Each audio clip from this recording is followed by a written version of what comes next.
Let's call the Butte-Silver Bowl Council of Commissioners regular meeting for January 20th, 2016 to order. Clerk, can we please have a roll call?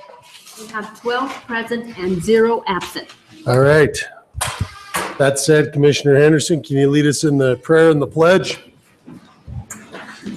Almighty God, we implore you, look upon us and guide us this night as we make decisions which so greatly affect our community of Butte-Silver Bowl. Direct our thoughts, words, and deeds so that we please you and best serve our fellow citizens. Amen. Amen. Amen. I pledge allegiance to the flag of the United States of America and to the republic for which it stands, one nation, under God, indivisible, with liberty and justice for all.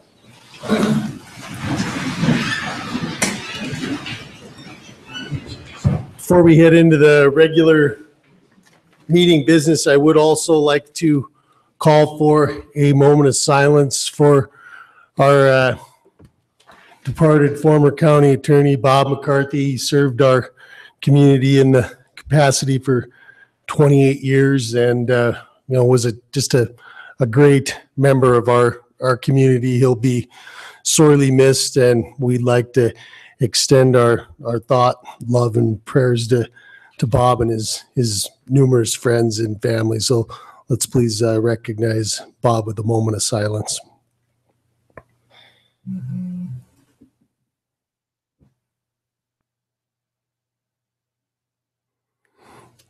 Okay.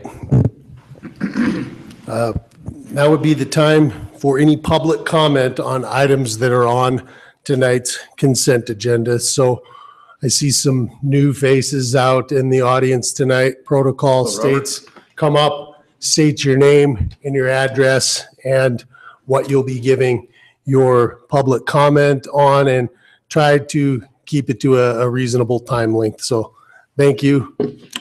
Order Bandwell 2601 Grand Avenue. Reference section 1, consent agenda A. Number 1, committee of the whole meeting report. Section 2, presentation, communication number 16-1, presentation regarding the Stodden Park pool, conceptual design and cost analysis. Same old, same old. I do believe that we can all agree that our community needs a summertime, family-friendly aquatics feature at Stodden Park that would provide appropriate recreation for the smaller children and the teenagers being those 10 to 12. But do we need a pool? We have 2 pools in town at which children can learn to swim. I do believe that the YMCA and Butte could work out an agreement, if they have not already done so, to use a portion of the $40,000 that Butte subsidizes the Y with to provide swimming scholarships to those children who cannot afford Y memberships. If we spend all the community recreational capital on a pool,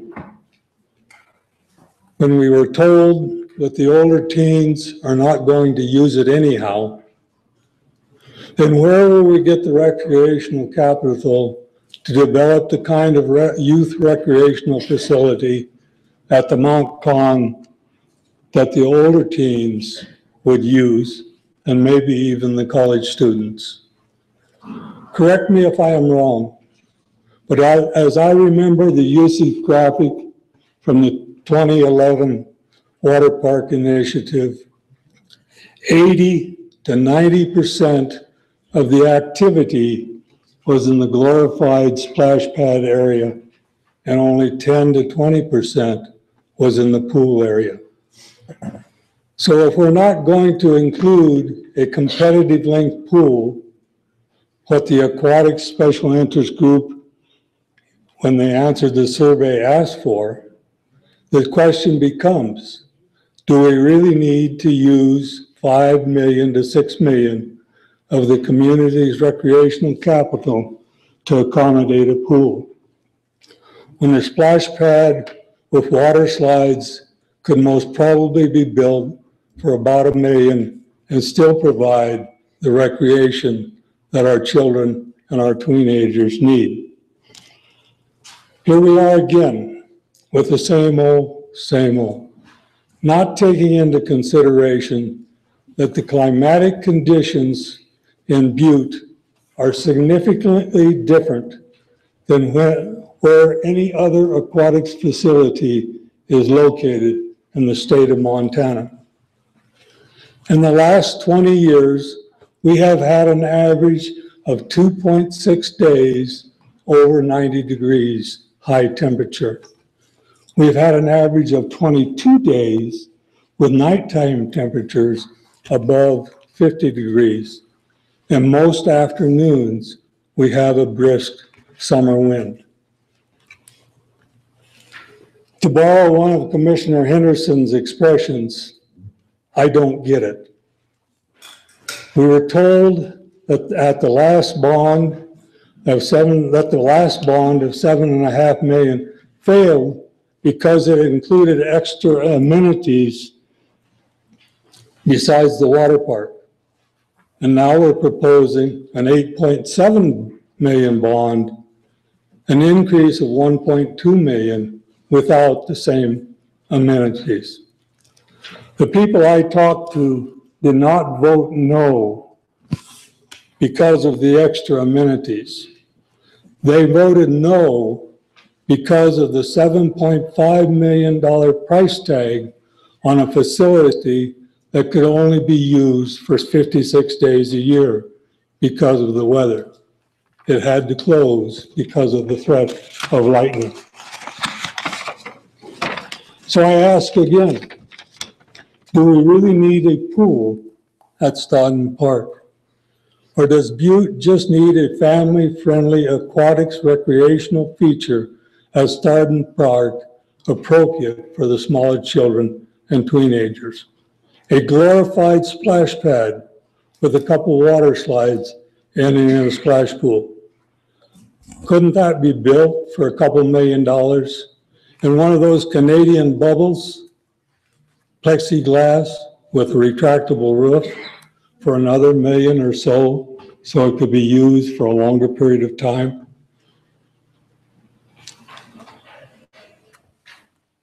Wouldn't that cost less to operate and be more complementary to the swimming pool programs we already have in Butte? A semi-outside aquatics facility with features similar to those to the indoor parks at the Billings Reef, the Mandan Mall, and the Des Moines, Iowa Ramada Tropic Resort. There were some questions that went last week unanswered or unasked. How was the survey conducted? Who responded to the survey? Only the aquatics community? Was a random sample survey done that included the various options of the taxpayers? How much did the indoor facility actually lose? And how much different was that from the losses that are now being considered for the present facility? Was the use of that Canadian bubble that Ellen mentioned considered to improve the comfort on windy days and to extend the season? Was a plexiglass walls and shields to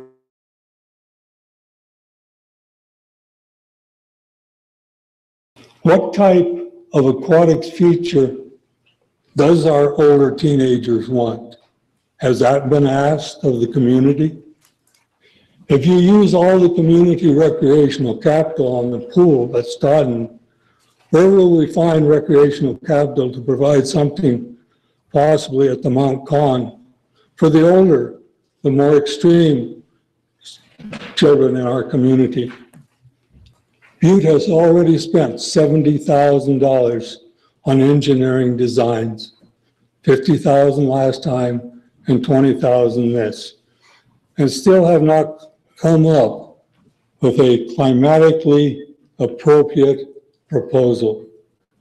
Wouldn't it be better not to play politics with the community's recreational capital and take the time to spend a bit of money to find out what a couple concepts might be like?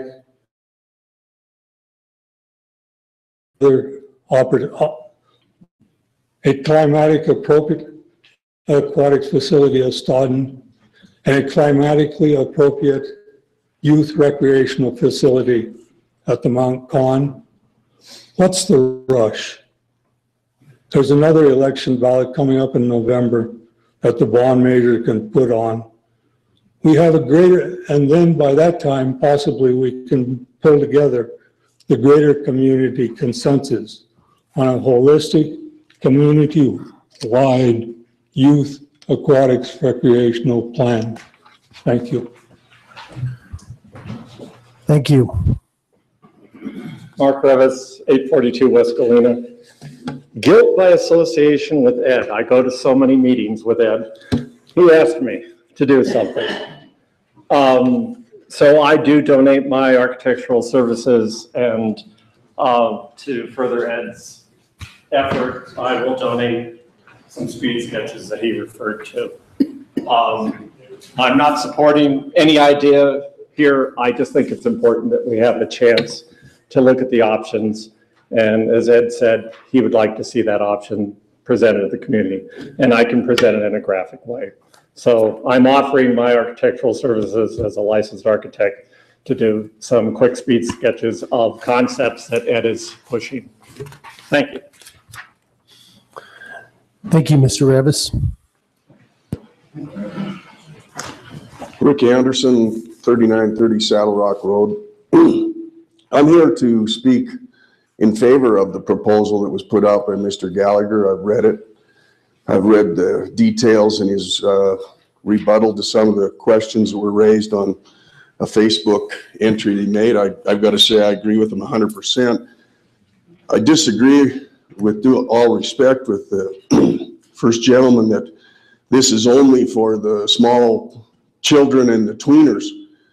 If any of the commissioners want to see what we would have, all you need to do is take a drive 65 miles north. I've spoken before to Commissioner Fisher about this. The proposal that Mr. Gallagher has made is almost exactly what Helena has over in the Veterans Memorial Park. And we had the pleasure of taking our granddaughter there this last summer because there is no place in Butte other than we can take her to the country club. We belong to the country club. I will say the country clubs have an outdoor pool. I would hope the commissioners, let's remember when we were young. School gets out. When you're a kid, you don't care if it's a little windy. Swimming outside is enjoyable. It's not the same as going in the water. But back to Helena, the other thing to keep in mind is we're trying to attract business here and to bring families in. And quite honestly, people are not, the people you don't want to attract, I don't believe are my age at 64, 65 that are retired and don't have any children to fill up our schools. You want family people. And in Helena, the other thing you'll find if you went over there to watch it is there are families there. And it isn't just for kids. There were lanes, there were adults exercising. I used to go down to this park before they added their slides and their splash park area and their lazy river. I used to go there when I worked for the Montana Supreme Court at lunchtime and go swimming in the summer. I could go inside to the Y, but the guys I went with, it was more enjoyable to go down and swim some laps outside. But in Helena, they have adults using some swim lanes. They had another group of primarily ladies, but doing water aerobics. And at the same time, children and teenagers enjoying the slides, the lazy river, a small wading pool. It really, and then it has the playground just like we have. We're gonna have the carousel down there. It's gonna be a major attraction. It'll bring people from Dillon, from Whitehall, from Twin Bridges, from the Valley. And if you have all of the amenities there, there's something there for the whole family, not just the children. And so I'd ask the commissioners to, number one, think back to your youth. The paper said we've got 11 or 12 years. Our kids have had no place to go in the summertime. And two, keep in mind, it will be for the family. And if you have the whole family down there, and they can be doing aerobics, can be swimming, whatever, that's going to increase the revenue. I've not done any type of a study there. I'm sure you're going to look at that. But the more that you can get people to use it, and it's going to be more than just the children and the small children or the teenagers. It's going to be adults that are going to use it as well. And so for that reason, my wife and I are here, and we support the proposal wholeheartedly. And we hope that you'll give it your just consideration. Thank you. Thank you. Charles Nyland, 1831 Utah. I'm kind of liking the previous gentleman. They went to Helena to utilize their water facilities. Now, our retail community all the time, shop in Butte, shop in Butte, shop local. Well, I don't want my grandkids, my kids obviously are a little bit older, but I don't want my grandchildren wanting to go to Missoula or Helena or Bozeman or Big Timber. Butte is a wonderful place to grow up. I've been here all my life. It's a great place to raise children. And I don't think now is the time to shortchange our children. And so I'm asking you to support a quality facility with water feature. Thank you. Thank you.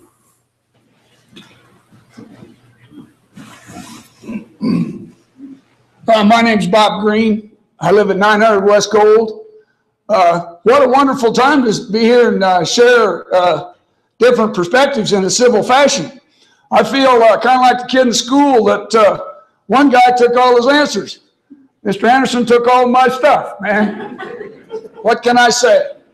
I wholeheartedly support Mr. Gallagher's position, and I supported the former proposal that's been discussed and obviously was defeated. But I would support running this again for all the reasons that Mr. Anderson said. And I would add one or two in that I've not been to the Helena facility, but I have kids and grandkids who live in Billings. And I've been to that facility for a birthday party for my grandkids and then just swimming with them. And I would echo those sentiments in that there's something there for everybody. There's the lazy river, there's a slide, there's people exercising, there's people swimming. So it's a wonderful celebration of community. And I cannot be accused of being a member of the Butte aquatic community because I swim about like a tomcat. I am not an exceptional swimmer. But now all my kids swam, growing up here in the pool. And I think that's a wonderful perspective to remember that. And yeah, the Butte Country Club swimming pool stays open for a lot of days. I'd have no way of documenting how many days they stay open. But I think that young people, when they get out of school, they're very anxious to congregate and to go to a place and to experience recreation and socialize and swim. And so I see this as something that serves all facets of the community. And then one addition, I can speak from experience here. I have a daughter and her husband and their two little ones moved to Butte from Missoula for the lifestyle. They live over on the lower west side near us, and they have kind of a colony there of a couple from Helena that did the same thing. A couple from out in Glendive that did the same thing. So we do have right now sort of a genesis of young people that are, and they all have young children that would make use of a pool like that. So I think we ought to think in terms of what we can build for the future. Now, the best way to predict the future is to control the future. And I believe this is an opportunity. Thank you all. Thank you, Coach. Members of the council, my name is Pam Haxby-Cody. I'm the executive director of the Butte Local Development Corporation. That's a pretty hard act to follow. You stole my stuff. I know I'm preaching to the choir here because I know that each one of you wants to see a new aquatic facility here in Butte. But I want to talk to you a little bit about the economic benefits a new aquatic outdoor facility, like what is being proposed. And they keep saying that this is our Park and Recs director proposing it. Lots of people weighed in on this decision to bring it to you. This wasn't his idea. This was a year's worth of work where a lot of folks weighed in. So I think a lot of community input has been here. So fishing, skiing, hiking, parks, golf, tennis, special events, festivals, they're at the core of Butte's quality of life, and they provide a respite from the built environment. These activities create a sense of community, and they reflect our local culture and our unique history. They benefit our residents and local businesses by promoting health, safety, and wellness, and by fostering community interaction and pride. Our recreational facilities help define our neighborhoods and serve as gathering spaces for celebration, sports, and relaxation. But missing from this mix is a public, quality, affordable aquatic facility with features for all Butte folks to enjoy, an inclusive facility. More and more people appear to be placing great value on recreational amenities and related attributes that contribute to quality of life. In fact, numerous studies have documented that quality of life plays an increasingly important role in community economic growth and in economic development, recruitment, and retention. And that's my job. This helps me do my job. Even if such a facility fails to create additional job creation and income growth, your constituents benefit. This new facility, as proposed by your Parks and Recreation Department, along with our other recreational opportunities, they're crucially important contributors to the well-being of our town and citizens. They provide people with an escape from pressures and tensions of daily life. They lead to improved levels of physical and mental health and build up strong social networks and relationships. And this new facility, as proposed, can be used by all members of our community, not just the young. Interesting aquatic centers are considered valuable assets to a community. And since these types of facilities are unappealing for the private sector to develop because of the low financial return on their investment, it becomes the responsibility of government to invest public monies to ensure these facilities are built, maintained, and capable of meeting their community's needs. We have a need in this community. This new aquatic amenity will bring people together to experience the joy of belonging. Your new aquatic facility, as proposed, will draw tourism dollars to our town. You just heard folks who are leaving town to go someplace else. I want people to come here all the time. They will and stay longer, as it generates overnight stays, as well as patronage for our restaurants, our retail stores, our gas stations, etc. Rarely do people travel because they enjoy the car or because they want to stay in a particular hotel. The desire to go to another's place is stimulated by attractions. In most communities, primary attractions are sports, tournaments, festivals, state parks, and state-of-the-art aquatic facilities, as we've heard here, operated by parks and recreation departments. However, most stakeholders remain unaware of the Park and Recreation Department's role in tourism and our economy, and it's substantial. Research confirms that recreational opportunities such as the new pool that you're looking at tonight plays a large role in recruiting and retaining top talent in the community while fostering a healthy environment for the entire town. Without question, recreation and leisure activity represent potentially rewarding and an important form of human experience and constitute a major aspect of economic development and government responsibility today. It is important to recognize that this is not a new development. Recreation and park development has been seen as a key factor in promoting the revival of many communities and are used as recruiting tools for economic development organizations. Many individuals and families place high value on quality recreation and cultural opportunities that are available in communities that they are considering to move to.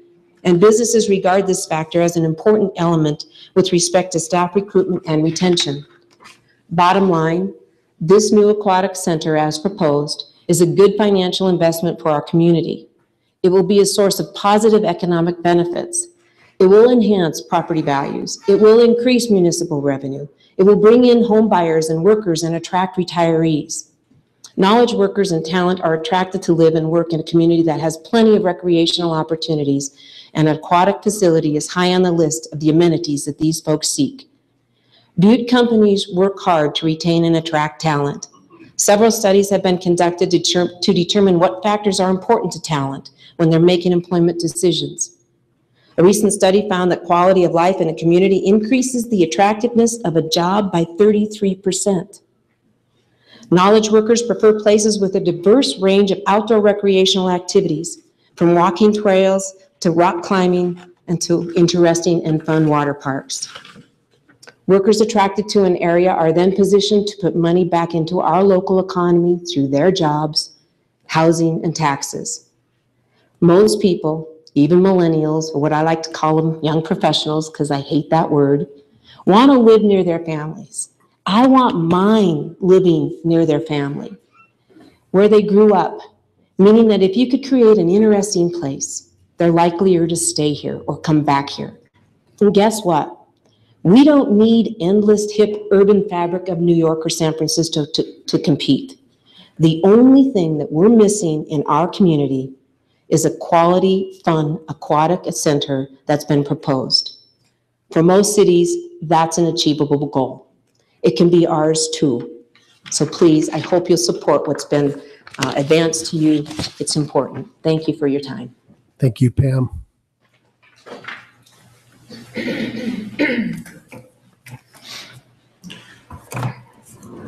I'm Larry Winstall. I live on Pine Street in the Greeley neighborhood. Been following this pool fiasco for about a decade now, and all the twists and turns it's made. We had outside consultants to say we don't need a pool, and we built a splash pad, which probably should have gone in the Stodden Park. Then you have more consultants. Then you have, we want a pool. We voted on a pool. We said no. What part of no don't you understand? Then you put it back on, you're going to put it back on the ballot. You're going to bump the price up. Why? I don't get it. I think I've heard a lot of sentimental discussion on this, and yeah, we all had pool when we were kids. Yeah, it's nice. But I think you're failing to see the practical application of it in our climate. The construction of the last pool, how that thing was a total disaster, and I don't see how a new pool, you're going to have problems with it. I know the maintenance cost of it, and it's going to affect people here. We've already gone through some tremendous construction projects and expenses that the public was not allowed to weigh in on. This has increased their tax bill. And you're going to hit them with another one. This time they're going to get to vote on it, and they're not going to be happy. All these things for consideration. As far as doing something for the kids, you might want to look at individual neighborhoods. In the Greeley, you took the kids' playground away, gave it to somebody else. That's something simple you can do. They like to have it back. You can do that with a simple agreement. This is something positive, concrete, and simple to do. This isn't a $9 million project. So I'd like you to consider,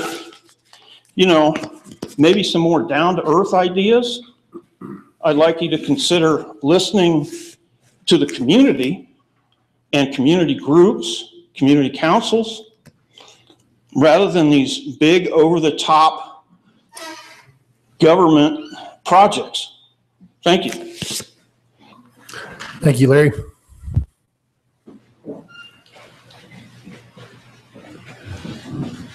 Mr. Chief Executive, members of the council, Mark Mudry, 2815 White Boulevard.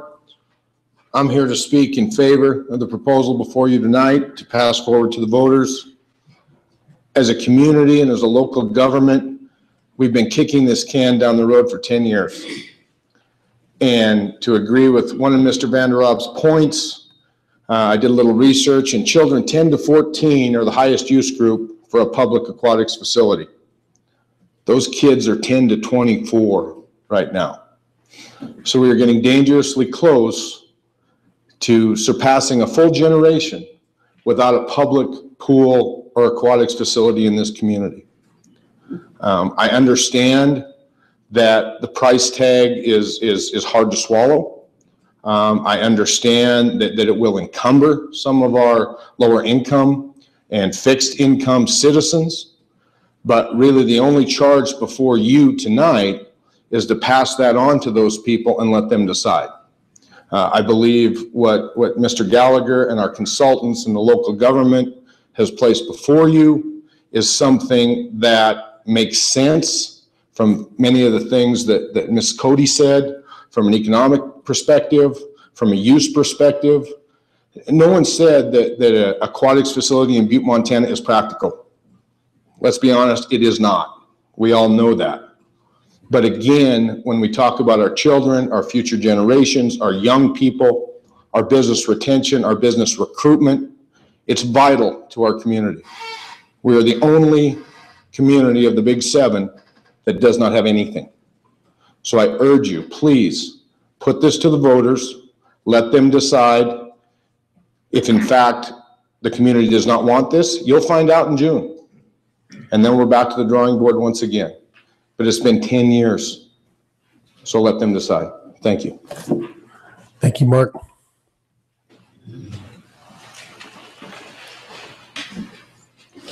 Thanks for your time. My name's Carl Hafer, 6050 Porter. I live out south of the airport. I'm in favor of an aquatic facility, but I think that with the intelligence and the people that are well-versed in different things, I think that you can figure out how to get some money without putting the total burden and on the taxpayer. I think you can maybe take a little money off of maybe the Evel Knievel days. You know, we give a lot of money for some of these things that we have in the summer or at different times that are free. You know, they're free. Let's figure a way to reduce the price and reduce the burden on things like the gentleman from the Greeley. And I did hear his thought or his thing about the playground. That would be interesting to know what the whole deal was there. But I think that it'd be possible to have this done without creating a terrible burden. Thank you. I'm not smart enough to tell you how, but I'm smart enough to tell you you can. Thanks, Carl. Cameron Moylan, 208 South Washington, Butte, Montana. Thanks to a lot of you good people sitting in front of me. I just had to comment on this. I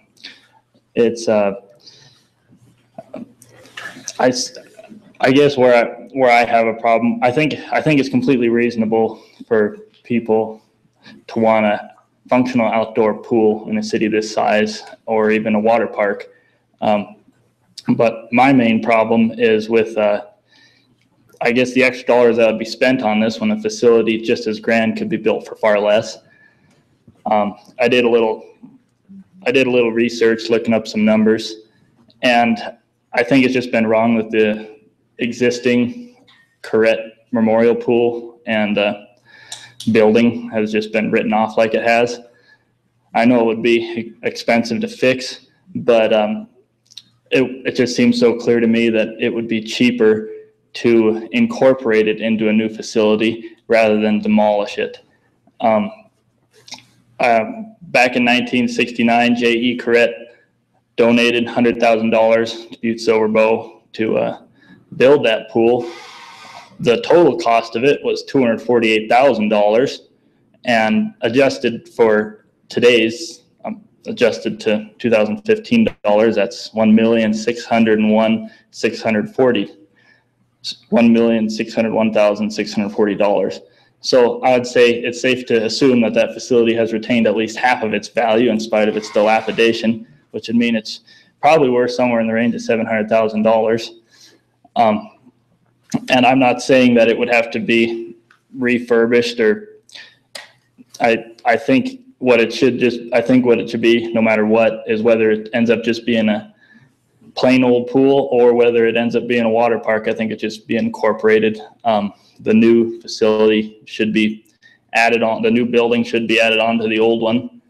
I mean, 1969 may sound like a long time ago, but for a building of that construction, it's really not that long ago, and it's not very dilapidated. The pool, on the other hand, is another story. I know it has a lot more problems, but it's a rule in construction. It's got to be cheaper to, I mean, it's already a hole in the ground. The hole doesn't have to be dug again. It doesn't need to be repacked down because it's already done all the settling it's going to do. So it seems like it'd be a heck of a lot cheaper to just run the new pipes into the old pool and pour a shell inside that one, or maybe even expand that one and then add all the special water features to it. I think a few $1 million could be knocked off of this price tag by doing that, especially looking at the fact that in the proposal, the existing building demolition would be almost $60,000, and the combined demolition of all the existing improvements is just shy of $100,000 at $98,513. And so I just think that's a lot of money that doesn't have to be spent. On a side note, I would just like to say, if any of you are skeptical about the current proposal to remove the parrot tailings, I'd be really interested in hearing from you after the meeting. And anyone listen to the radio, feel free to call me. My number is 599-3199. Thank you. Thank you, Mr. Moylan.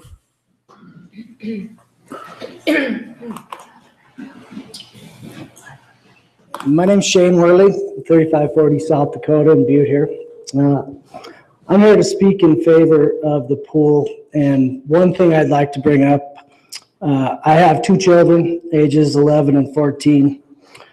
For the last 3 or 4 years, we've loaded the kids up 2 or 3 times a summer, and we went 120 miles down the road to Missoula to go to the water park down there. And one thing I always see down there, besides, I see kids and families of all ages, having a great time. I see other Butte people, 3 or 4 families every trip. And, and I'm guilty as well. We'll usually get a hotel, spend the night, do a little shopping. I talk to the other families that are there.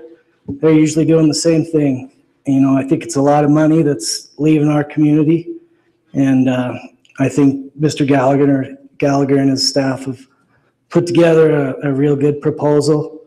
It sounds like a lot of money, when we're talking millions of dollars, but $20 or $22 per 100,000, it's really not a lot of money. I think we're getting quite a bang for our buck. So I'd urge you guys to put this on the ballot and let the voters speak. Thank you. Thank you, Shane. Any more public comment? Okay. Name is Bill Boone at 941 California.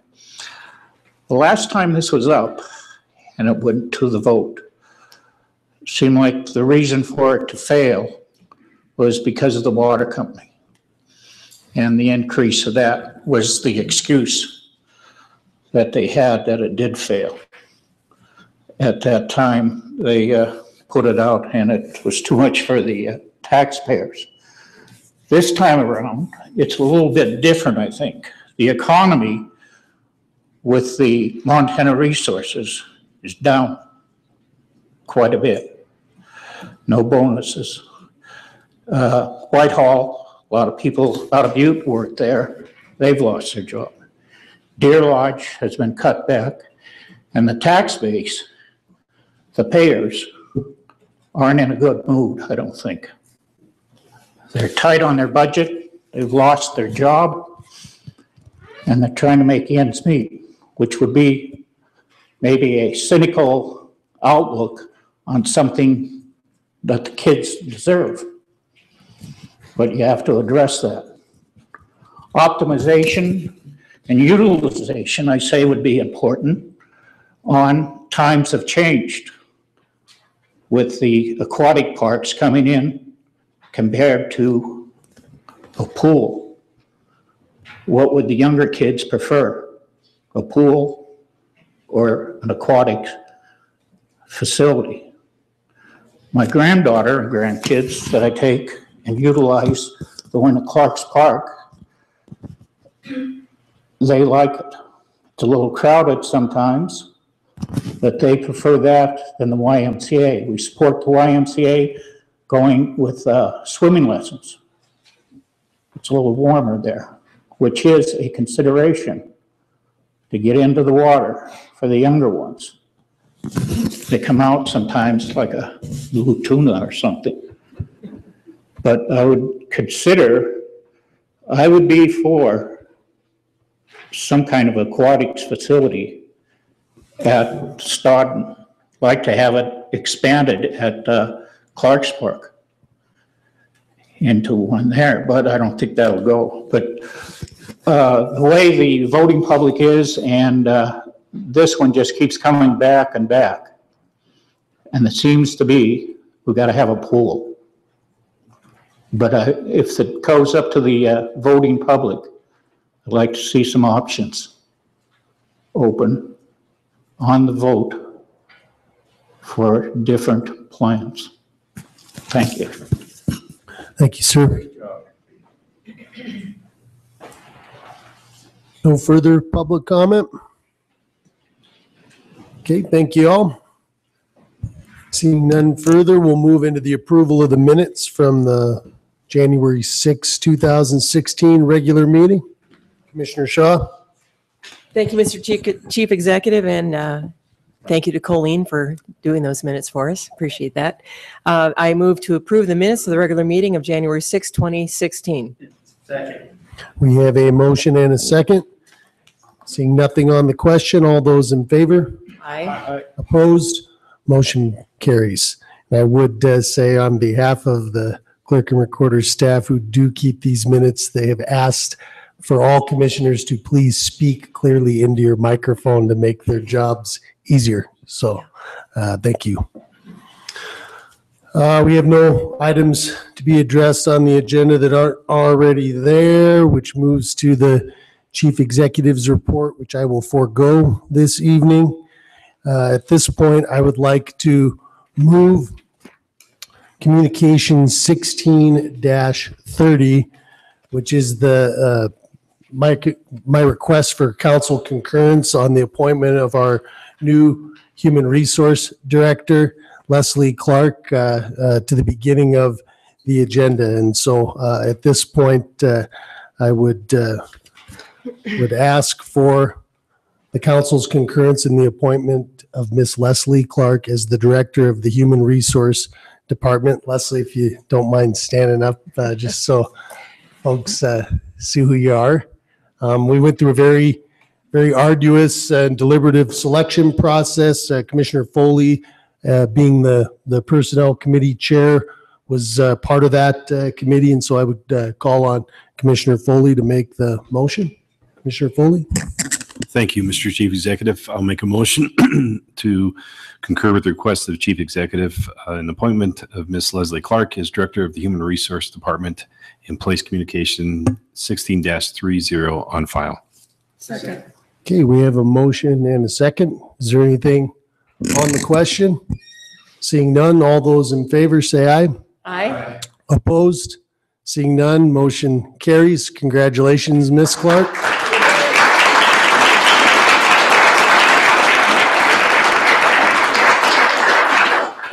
Look forward to working with her. Her first day is Monday, so stop by and visit her. All right.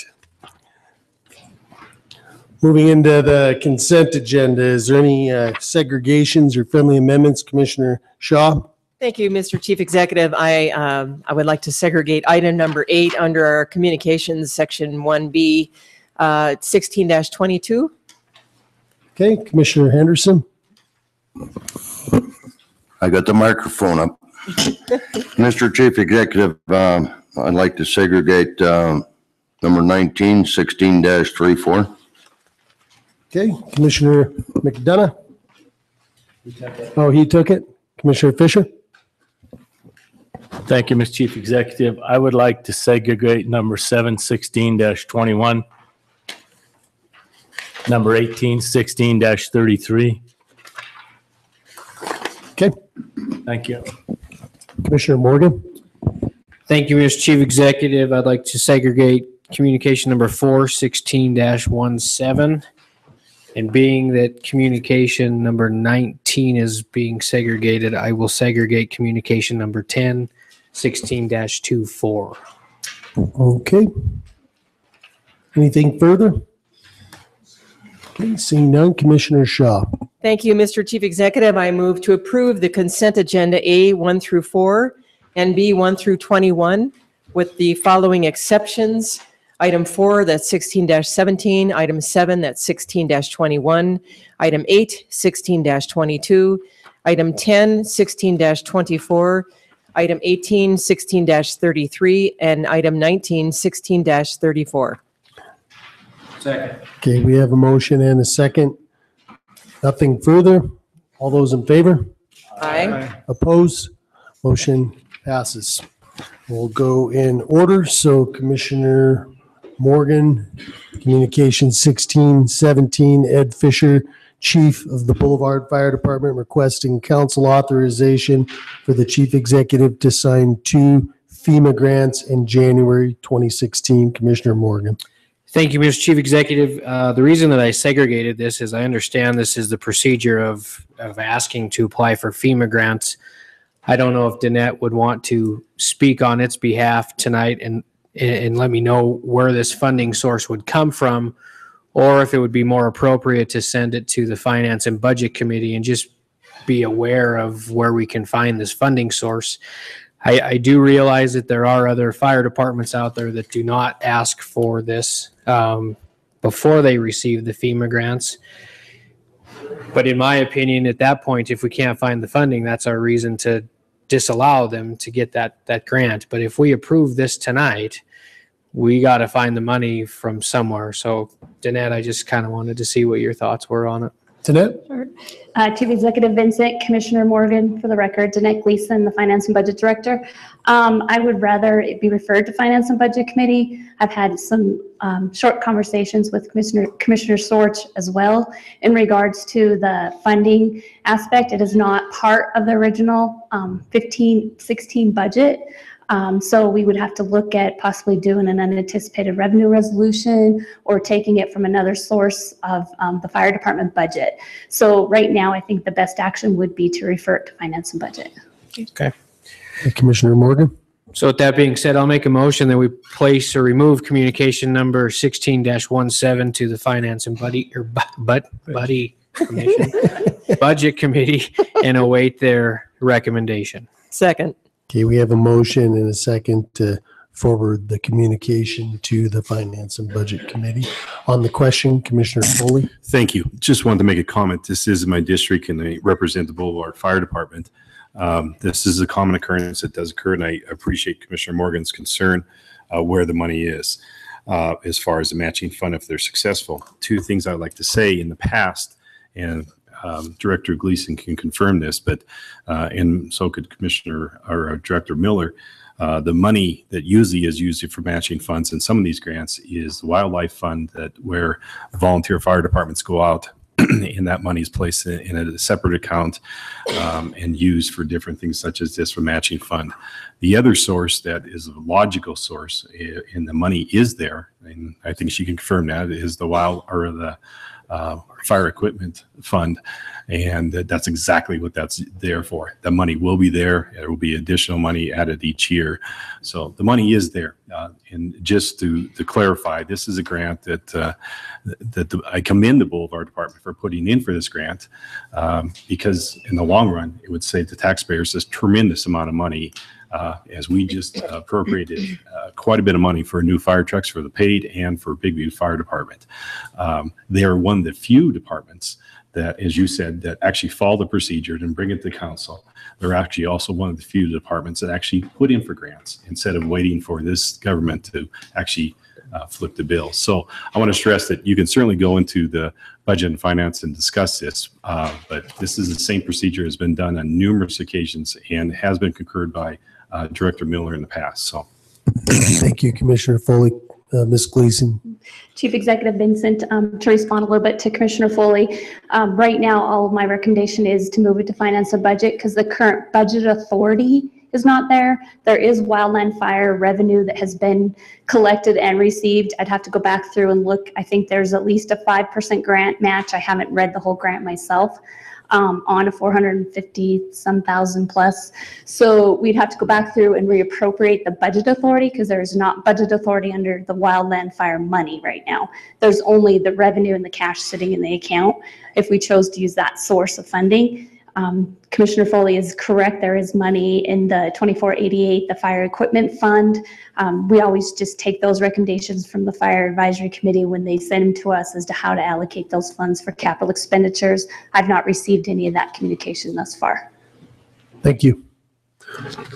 On the question, Commissioner Fisher. Thank you, Mr. Chief Executive. I guess I don't understand the reasoning to send it back to the Budget and Finance Committee. They really don't have no authority to do anything more than to refer it back to the Committee of the Whole.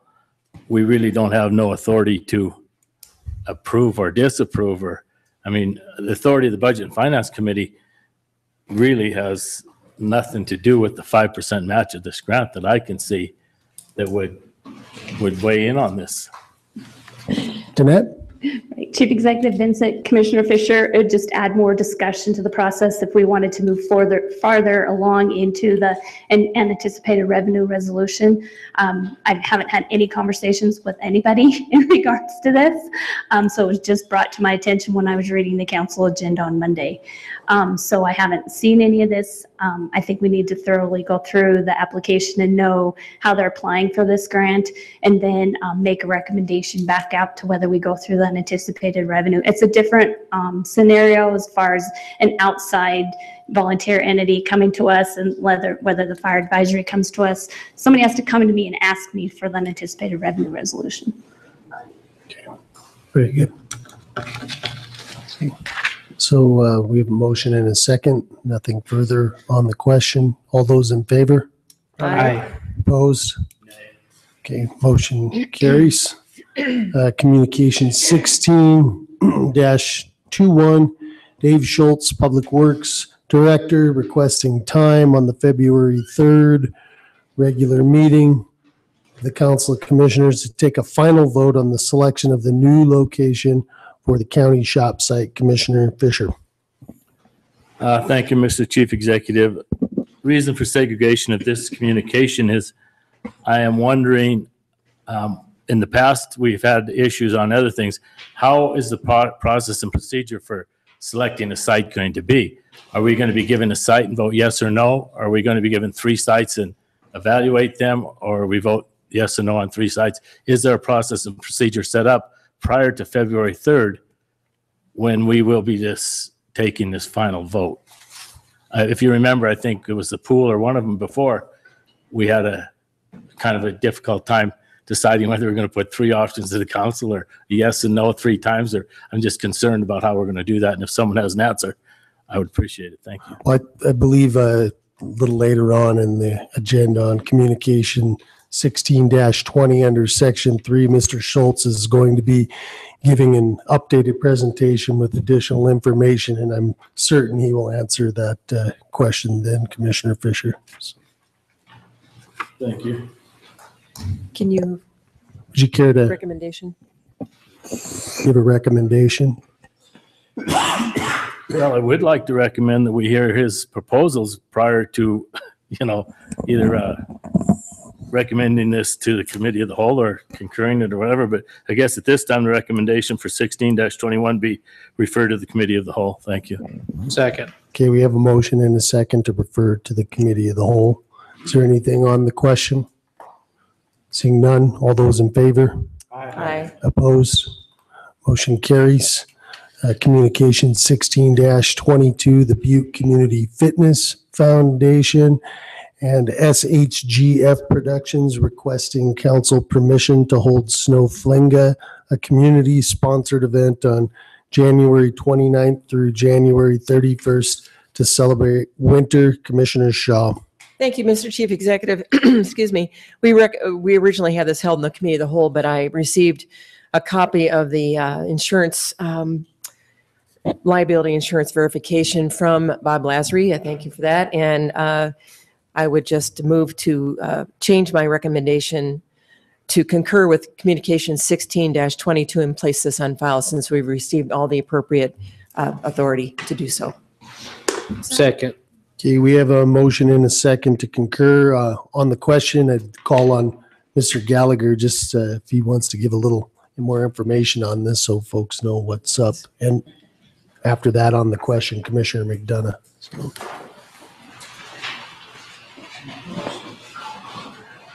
Chief Executive Vincent, Commissioners, just talking a little bit about Snow Flinga. Next weekend, we will have our first winter festival that will be started out at the High Altitude Sports Center, where most of the venues that we have will be private use, and so we won't be using public use, but it's kind of a collaboration of a lot of different venues that we have here in Butte, talking about what a lot of people got up here and talked about today, and that's recreational use that we have here around Butte, and we want to celebrate the winter activities. And so the kickoff will be the opening ceremonies on Friday night, where we'll have some special guests. The Wilson brothers are going to send in a special videotape. Of course, they're competing, so it's hard for them to come live, but they're going to send in some. Dave Silk, who's an Olympic participant and a World Cup champion. He will also be presenting and has been running the high altitude for a number of years. And so we're highlighting that as the kickoff. And so that'll be a fun celebration. Saturday, we will continue with multiple events up at the Homestake Lake Lodge with cross-country, snowshoeing, and the different things up there, all free to the community. We're opening up the original mine yard to have a family fun event up there. The Parks and Rec has created a little luge course that's really a lot of fun. My kids and I were up there the other day, making sure that it's safe and that it worked well, and it does, and we're making a little bit of improvements to that. Hopefully the snow stays and we can have a snowman building contest and ice skating there as well. So with that, then we follow with Matt Boyle, who had proposed to do a rail jam last year. We were able to find a spot on the Mountain Con, the face of Mountain Con, to promote that, and that'll be more of there'll be participation for sure, but it'll be an entertainment value as well, as we'll see some world-class athletes come. We have people coming as far as Minnesota for that venue, and from what Matt tells us, this is the biggest one of its kind in the Northwest. And then Saturday, we are really accentuating our trail system here in Butte, and so we're going to have a 10K race that goes from Montana Tech to the Granite Mountain Memorial and back again, and that will be a competitive race. We want people to really show their competitive spirit on that, and then we'll follow that up with a 5K race that comes down from the Granite Mountain down to Montana Tech, which will be an ugly sweater, fun deal where we want people to enjoy it. And then with that, we're at the same time at 2 o'clock, we're going to have a dog jog going on out at Skyline Park, highlighting our first dog park here in Butte and showing the trails here in Butte. And at the same time as that's going on, we have a fat bike demonstration that will be going on at the Montana Tech Skills Park that will be out there as well. If anyone knows about the fat bike community, it's growing. They use our trails extensively up in Thompson Park, and they will be demonstrating those bikes as well. So it should be a fun community event, and we're excited to host this the first time ever in Butte. Very exciting. I just want to extend thanks to you and Dr. Mulcair Jones and Mr. Boyle for putting this together, and can't wait to see how it goes. And I'd really like to extend thanks to Bob Lazary, as he's worked extremely hard to do a lot of the work, the legwork on this. And so thanks go to him as well. Thank you, Laz. Okay. So on the question, Commissioner McDonough. Thank you, Mr. Chief Executive. I think it's going to be a great event. Back in the day, they had Winter Nationals, which was kind of the same concept that had great success for many years. But just out of curiosity, we're waiting for pending verification of liability insurance. Could you tell me who's paying for the insurance if it's publicly supported? I mean, is Butte-Silver Bow buying other additional liability insurance? If that was the case, are we? No. Okay. Commissioner McDonough, no, that is not the case. All the funding for this has been privately raised. The only thing that Butte-Silver Bow is supporting is actually supporting some of the events, of course, the trail run, and then the mountain con, or up at the mountain con, we've provided that venue for them, but the insurance to it is being provided through the festival itself. And then of course, we are running the family event up at the original mine yard. Follow-up? So just as a clarification, did we make HGF or one of the entities buy this liability insurance? Commissioner McDonough, correct. That would be Matt Boyle's production company that is buying this event and naming Butte-Silver Bow as additional insured in them. Thank you. Sounds good. On the question, Commissioner Morgan. Thank you, Mr. Chief Executive. JP, that's all been reviewed by the county attorney, I'm assuming, or will be. Mr. Gallagher. Commissioner Morgan, yes, it will be reverted. Okay. Got to make sure we're covered, Eileen. Very good. On the question. I just want to clarify too that Laura was kind enough to supply us with a copy of the binder, the insurance binder. So it should be online. If you could tap into it, you'll find it right there. So, very good. Thank you. Very good. Okay. Seeing nothing further, all those in favor? Aye. Opposed? Motion carries. Sounds like a good time. Thanks again, Laz. Thanks again, JP.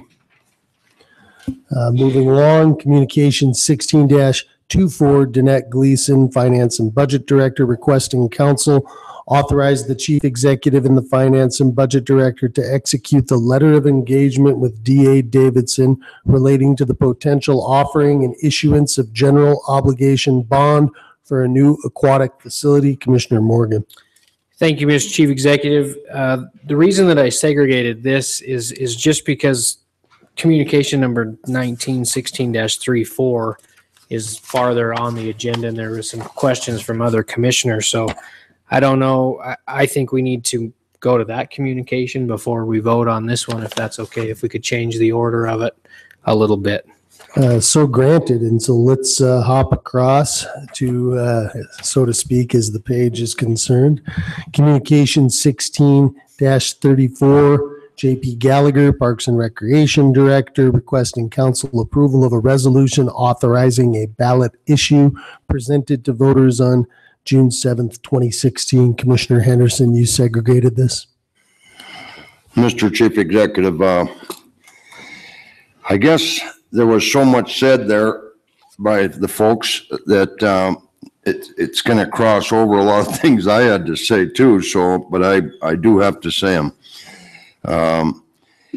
The most important thing, I think, when we're talking about this particular aquatic center is that we did put that out to the public and the public voted no. For whatever reason, I can't tell you that exactly. There's several cases, but, you know, and people have different opinions. But I just feel that the people voted no. And there's a lot of things go into this, whether it be the financial end of people with their taxes, whatever. But, you know, you talk about it's only cost this much. But then you turn around and today in the paper we see where Northwestern was approved an increase. We talk about coming up down the road, maintenance for our roads and everything, that there might be a maintenance fee or that we're going to discuss it, so on and so forth. All these little $4, $10, $6, $10, it all adds up. And I think that that would be probably the reason they voted no, the majority of people. Now, I would like a poll myself. I really would like to see a poll, but I don't think we can put it back to the people what they said no to. So I don't know why we don't consider what I said from the beginning, back that many years ago, that we should try for a basic pool. And if we have to, try to build onto that pool if it's approved down the road, whatever. Number two, that's really bothering me is we still are not sure about the concessions. The concessions are going to be 80% or better in what kind of money we're going to make. Now that's different. People have different opinions of that, but I don't think the $5 or the kids that can't afford it or whatever are going to pay for the maintenance of that pool. I think that the concessions are going to be a big part of paying for that, but we're tied into the carousel to a certain degree. We don't know the legality of it. So without knowing all these odds and ends like that, you couldn't vote for it. So we have a beautiful facility in the YMCA. They handle a lot of the aquatic needs that we have in this city when you're talking about the health and the swimming and the instructional. And in fact, I couldn't imagine doing this pool without the YMCA because I don't know where you'd ever get the lifeguard and stuff. So I got a lot of concerns on that, and I will be heading towards the basic pool issue. That's where I'll be going for. So I just wanted to explain that. And I didn't know if I open it to other commissioners, how they feel about it. But I think it should really be discussed right here, right now, and get it out to the people, just like everybody said. Well, with all due respect, Commissioner Henderson, there is no plain old pool choice in front of this body at this point. I think Mr. Gallagher and his staff and the consultants have done a lot of due diligence and looked at a lot of different versions here to provide the option that has been presented before us. And with that being said, and unless there's an appetite to change that, I think that is something that is not up for discussion at this point. So, Commissioner Sorch. Thank you, Mr. Chief Executive. I wasn't here last week. I was ill, but I too believe we need a pool, but I also believe I'm going to ask either, is there going to be options available that we're going to present to the voter, or is it just going to be one option? Saying that, I believe we have a responsibility to review the YMCA to be a partner. I think we have a social responsibility. After reading their communications, I'm concerned what it's going to do to their pool. I'm concerned what it's going to do to their organization. That's one of my, rather than can we evaluate that, instead of putting this on the June ballot, can we put it on the November ballot after further evaluation? Well, we certainly can, but I would weigh in, and it's not just a figure of speech in this case. Time is money.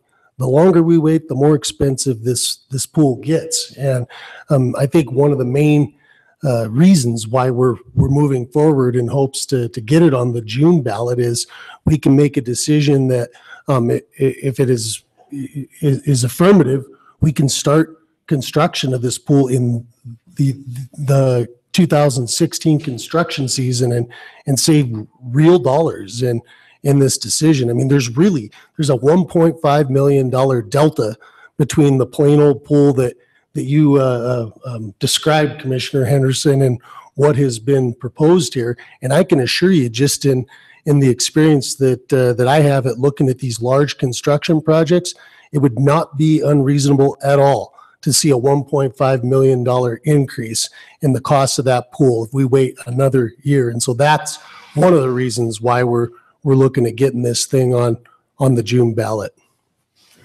Commissioner Fisher. Thank you, Mr. Chief Executive. I'd just like to weigh in on this once again. We as commissioners are here to make these decisions, and, we can put out different options.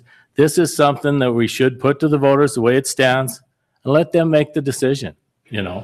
This is what they've come up with at $8.7 million. All the amenities they have seem to be what the people wanted. And I agree, we can talk about this and we can listen to all the people voicing their concerns and Mr. Henderson voicing his concerns. But I think Mark Moodry said it. We've been kicking this can down the road a long time, and let's put it to a vote. Let's see what the people say. I mean, you know, that's the best way to take the monkey off our back. Put it to a vote of the people and let them vote for it. And I personally hope they approve it because I think it's a good venture. Thank you. Thank you, Commissioner Fisher. Commissioner Henderson, back at you. Mr. Chief Executive, number one, I disagree totally with Mr. Fisher. And I think that and also I totally disagree with the amount that's 1.5 difference in this. I don't believe that a basic pole would cost $6.5 million. And now, do I have figures? I have some. For the past few years, I've been on the Park and Rec as chairman, and I belong to the National Park Association, and I've contacted a lot of swimming facilities, and that's how I come up with the concessions and stuff. They say they can't make it without concession. These are the kind of things that I'm questioning. It's not that I'm not trying to get something, but I don't want to rush into a pool bond when we don't know what way we're going here. And if it turns down the 8.7 million, like Mr. Fisher says, then we're going to turn around another 5 years and wait, and it's going to go up again. And we still don't have a basic pool for the kids to swim in. And so that's my concern. Thank you. I appreciate that. Commissioner McDonough. Thank you, Mr. Chief Executive. We've heard a lot about cost and maintenance and putting it back in why it failed the last time. But, you know, my concern is that we've done due diligence on the issue. I mean, for the better part of 10 years, we've had engineers and construction experts and people that deal with this every single day that know what concrete costs all the way down to the rebar to the finishing materials in the building. So for me as a commissioner to sit up here and guesstimate what something's going to cost, I have no idea. That's why we hire an engineer. That's why we rely on experts. These people deal with this issue every day. If I have a medical condition, I'm going to see a doctor. If I have a tax problem, I'll see an attorney, right? Or an accountant. We have done our due diligence. We have weighed the issue thoroughly. We have accurate figures in front of us. Some of us may be fine with the figures in front of us, and others may not be. But we didn't pull them out of thin air. We have experts that have put this in front of us in a complete package, and it's our due diligence to either put it in front of the voter to vote again and let them decide, or again to pass the buck. And I think 10 years is long enough. I think the community deserves another vote.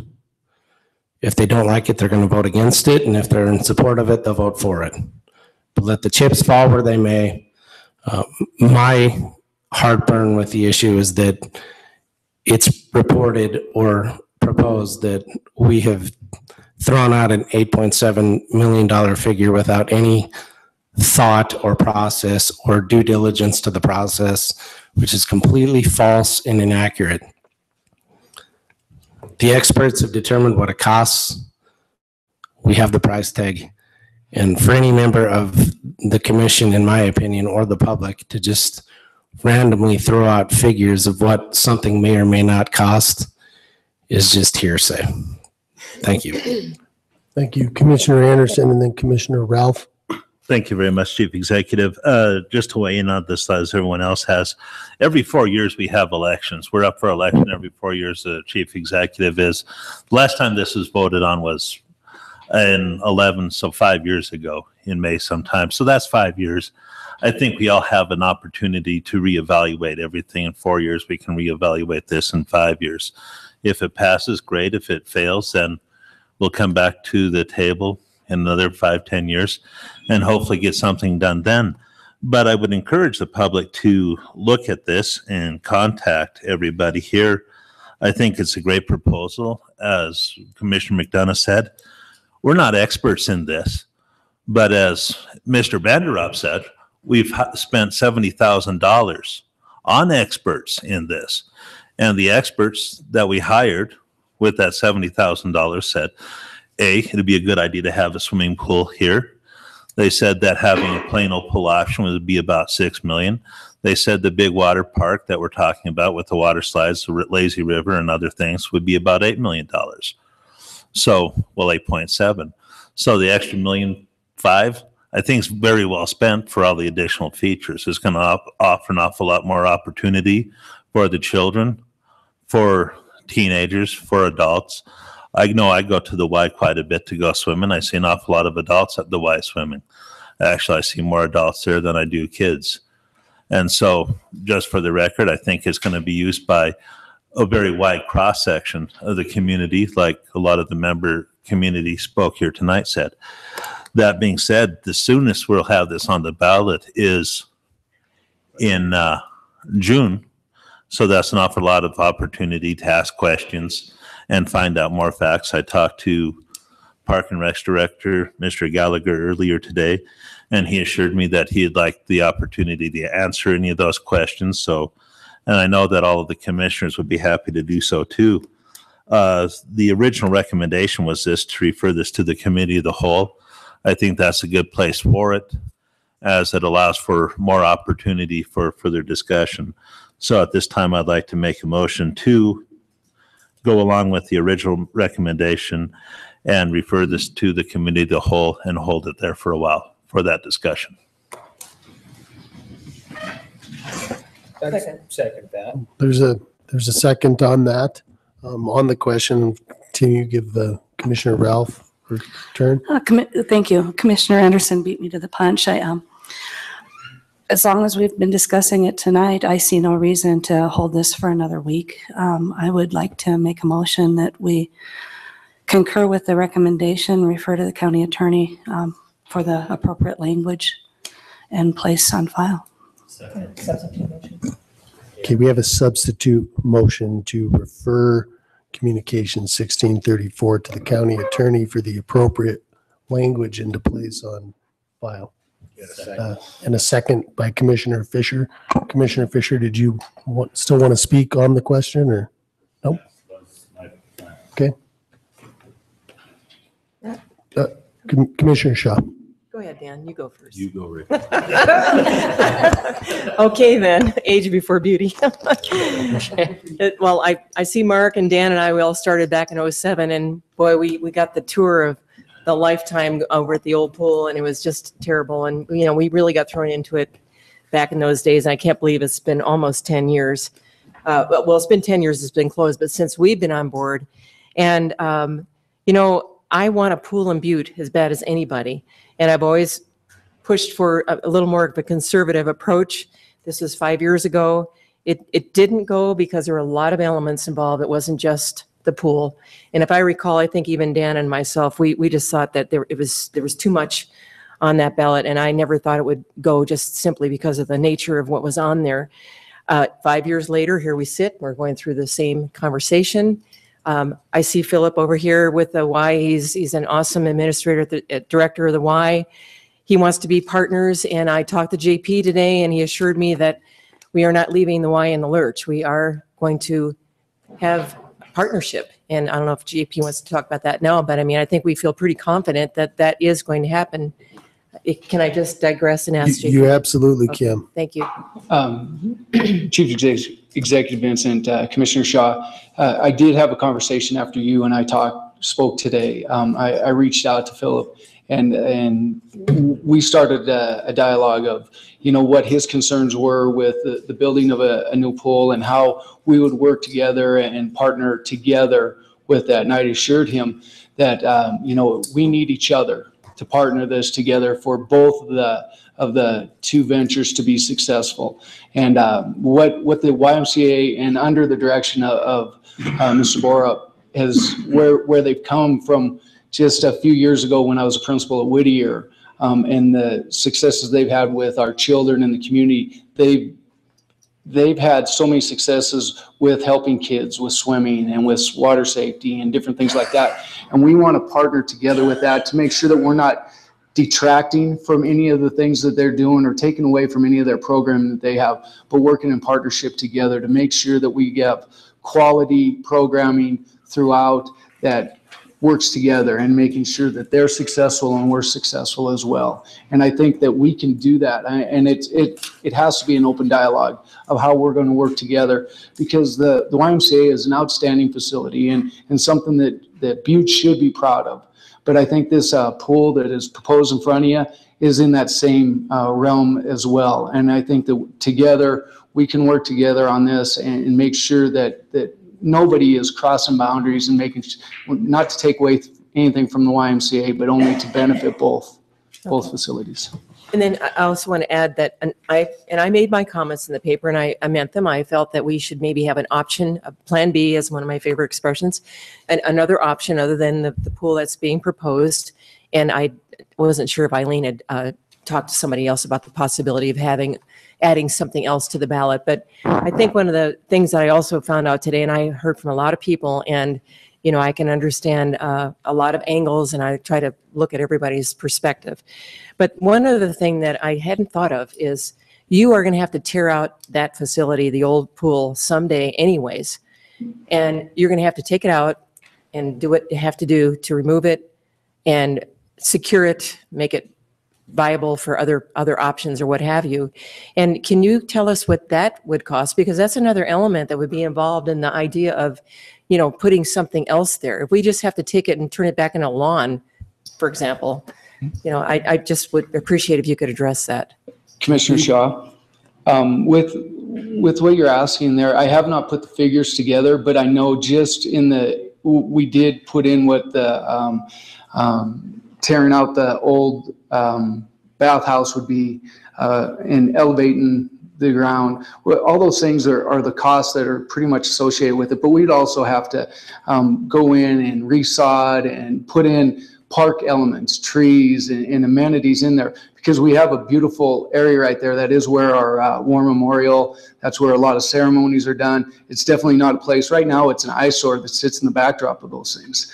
And so it's something that if this does not pass, there's going to be an expense to reclimate that site. And I know there was a proposal in here saying that the bathhouse could be used. There's a couple things that when we talked about that as we put this forward is that by tearing out the old bathhouse, for one, to retrofit it was as expensive or more expensive than building a new facility. The other thing is we could elevate that ground so that we could make sure that we are above the dewatering issues that we talked about and make sure that this is a sound pool. This pool structure is not one that we can just go in and drop a liner back in it and fix the problem. That's not a viable option. We've had engineers, we know what the water levels are, we know those things. So going forward, we've got to do something with the site no matter what we do, if we build a pool or if we have to just reclaim it and create it into park area. Okay, thank you. And I thought that was important to bring that up because that's something I hadn't thought of. The last thing I want to say is that I've heard a lot of compelling arguments from every possible angle. And it's difficult. I'm one person. I'm a voter. I'm one vote, and I'm one of 12. And I really feel that we need to let the community make the decision. Otherwise, you know, we need to look at what's best for the community as a whole, and what better way to find that out is to put it to the vote. So that's what I'd like to say. Thank you. Thank you, JP, for all your work. Commissioner Sorch. Thank you, Mr. Chief Executive. You know, I'm just very pleased to hear that we are working with the YMCA as a partner, because that was a concern of mine. Very good. Commissioner Foley. Thank you. I guess I would echo some of the things that Commissioner Shaw said in terms of being at this game for a while. I guess I would want to clarify for my former colleague, Mr. Mudry, out there, that I wouldn't view this as kicking the can down the road. We put this out to the vote of people. That's not kicking the can down the road. You sat across there from me, and we knew at that time we had people in this audience loaded this place up, and both sides of the issue we shouldn't. And I knew at the time, and Commissioner Shaw, we argued that I had a gut feeling and listened to constituents. It wasn't going to pass. And so I find myself in a strange situation tonight, listening to Commissioner Fisher I don't know if he's sick or something tonight, but supporting an 8.7. I never thought I would see that. That just shocks me. Obviously, it's in your district, and I can probably see why, but that just is amazing. But at the same time, Commissioner Henderson had brought up some good points, because I think the thing is here is that we get caught up in knowing or thinking we know what the voters want or what the people in this community want. That's the toughest job as a commissioner, to really find out what are people saying. The last issue was pretty clear. I mean, I think I had a gut feeling. I think a lot of commissioners did. I think everybody in this room, everybody in this community, for the most part, wants something in here for our kids and for aquatic facility. To find that happy medium is tough, because we can't just discount some of the people in here tonight and the comments that we've heard about, we go in this effort to try to say, oh, you can afford this. It's only $22. It's only $40. I don't think we should be having that role of telling people what they can afford. I can only answer for myself as a taxpayer. Every one of us are taxpayers. Do I think this is a good plan? Yeah. Do I think this is a positive thing for a community? Yes. Will I vote for it if it's on the ballot? Yes. But I know that there's many people out there will feel quite differently than that. At work today, I had an older lady that came up to me and she stressed me. Do you realize what I live on each month in terms of Social Security? And I said, no. And she told me, she goes, I love kids in this community, but that's a lot of money for me. And on the flip side of it, I also work in a place where I work with young kids, and I see the difficulties that they have and finding things that we need in this community. So I see both sides of it. I also see tonight here where it always happens when we have an issue. We have the full court press. We have an organized effort where people come in and try to convince us, people that, Coach Green, you're a great guy, and you're my neighbor, and I'm glad to hear you support it. But Coach doesn't come up here too often. So I know the game plan. I've been in this game long enough. I understand what's going on. But at the same time, we be very cautious when we think we know what the voters want and what they do. We went out in the effort last time and we put full court, why this failed, whatever. But I hope this will pass if it's on the ballot. I really do. I think it's part of the bigger plan of this community and what we've been talking about. Am I confident it will pass? No, I'm not. I'll be honest with you. I think I'm more confident it was last time. But at the same time, you have to respect the voters.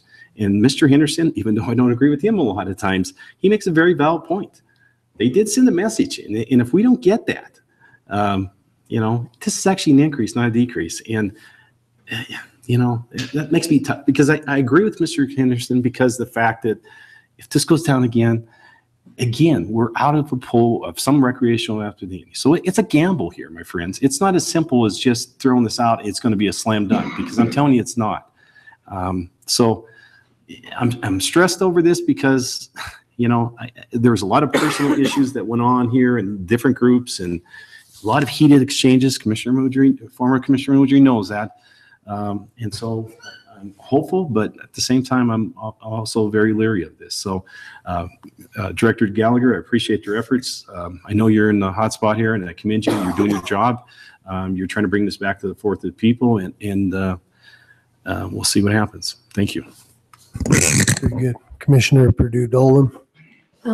Thank you, Mr. Chairman. I just wanted to put on the record that, like Commissioner Shaw, my phone was ringing off the hook today with different points of view. One being folks that really, really want this to be put to the voters. They're really in support of this project.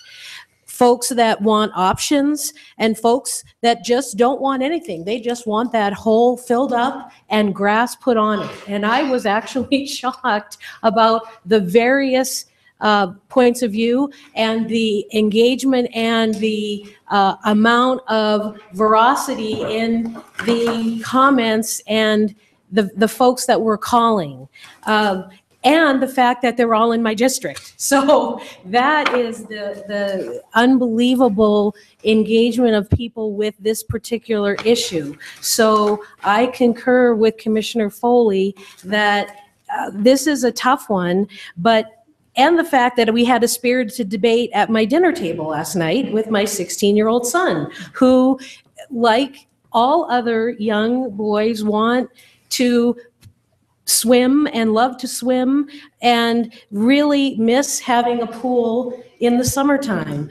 But the other side of the coin is, can we afford this project? So I'm glad that you're talking with the YMCA, and I applaud you for that. That's a wonderful thing. But I just wanted to put on the record that I've had those calls today and those varying points of view, and it's going to be a difficult decision for all of us to make. So thank you. Okay, so we have a substitute motion by Commissioner Ralph to refer this to the county attorney to draft the language for a resolution authorizing a ballot issue, seconded by Commissioner Fisher. I would ask for a roll call vote just to show individual commissioners' viewpoint on this. So, commissioners, can you please cast your votes? All in? Clerk, can you please record? 11 yay and 1 nay. Okay, motion passes, which refers us back over to communication 16-24. Commissioner Morgan. Thank you, Mr. Chief Executive. I'll make a motion that we concur with communication number 16-24 and place this communication on file. Second. Okay, we have a motion to concur with 16-24 and place on file. Nothing on the question. All those in favor? Aye. Opposed? Motion passes. Communication 16-33, Commissioner Fisher, District 6, requesting council look at the fairness or the unfairness of council members being on staggered terms for election. Commissioner Fisher. Thank you, Mr. Chief Executive. This communication was submitted and segregated because, as we all know, there are 6 commissioners that run on the 4-year term as the presidential election and 6 that run on the other election. And 6 commissioners can run for another seat as this year and still, if they lose their election, come back and serve on the commission. I myself feel that's not fair. When you file to run as a commissioner, I feel you're telling your supporters that you'll be there to serve them for 4 years. And when you are only in office for 1 year and decide to file for another office, I don't think that was fair to your constituents. I also don't think it's fair to the other commissioners, because instead of doing what may be right for the commission and the community, you're trying to run for another office, which isn't fair. The other thing is, I don't know that it's fair the 12 commissioners, when 6 are on one side and 6 are on the other, should decide this. And the decision being broke by the chief executive, who's also elected position, that could have one of the commissioners running against him. So I don't think that's fair. My question is this something that's got to be amended by the charter? Is it an ordinance change? Or is it something that should be decided by a district judge? Because if it's an ordinance change, the commissioner's going to vote. And that's not fair that we get to be the judge and the jury. Really. And if it's an amended by the charter, apparently that can only happen every 10 years. And, you know, I may not be here in 10 years, let alone in this position. I might not even be alive. So that's hard to say. So this is an issue that's kind of been through my mind a lot, and it's been through other people's mind. And I guess being the person I am, I decided to bring it to attention and see what people think about it. And I'd like some conversation on it tonight. But my personal feeling is, if a commissioner, we're one of the only people that have a 12 commissioners running the community and a chief executive. That's pretty rare, and I'm not sure it's the best form of government. When we decided on this form of government in the late 70s, it was also a close vote, as close as the pool vote, as close as any vote. And we're still living with this form of government, whether we like it or not. So I guess my questions are, how do we decide this issue? And my thoughts are, how do we make it so that if a commissioner files to run for another office when they're just elected for an office, they should have to resign their seat the following January. I would like to hear some comments from other commissioners, then I'll make a motion to see what you think we should do. Thank you. Anyone care to dive in here? Commissioner Ralph?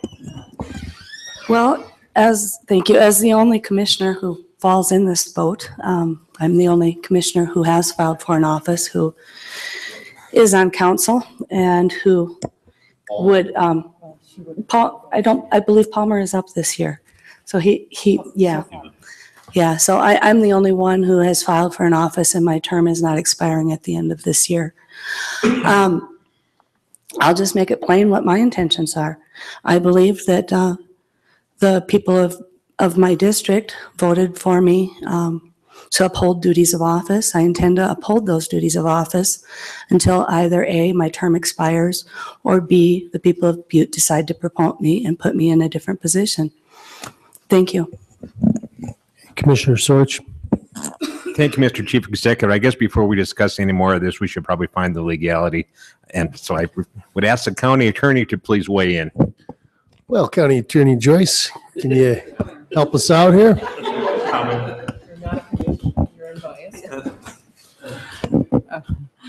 Mr. Chief Executive, Commissioner Storage, I can tell you that the state law does not allow a candidate to file for more than one public office.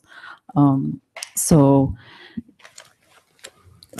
for instance, Commissioner Palmer couldn't file for his commission seat and for the chief executive. You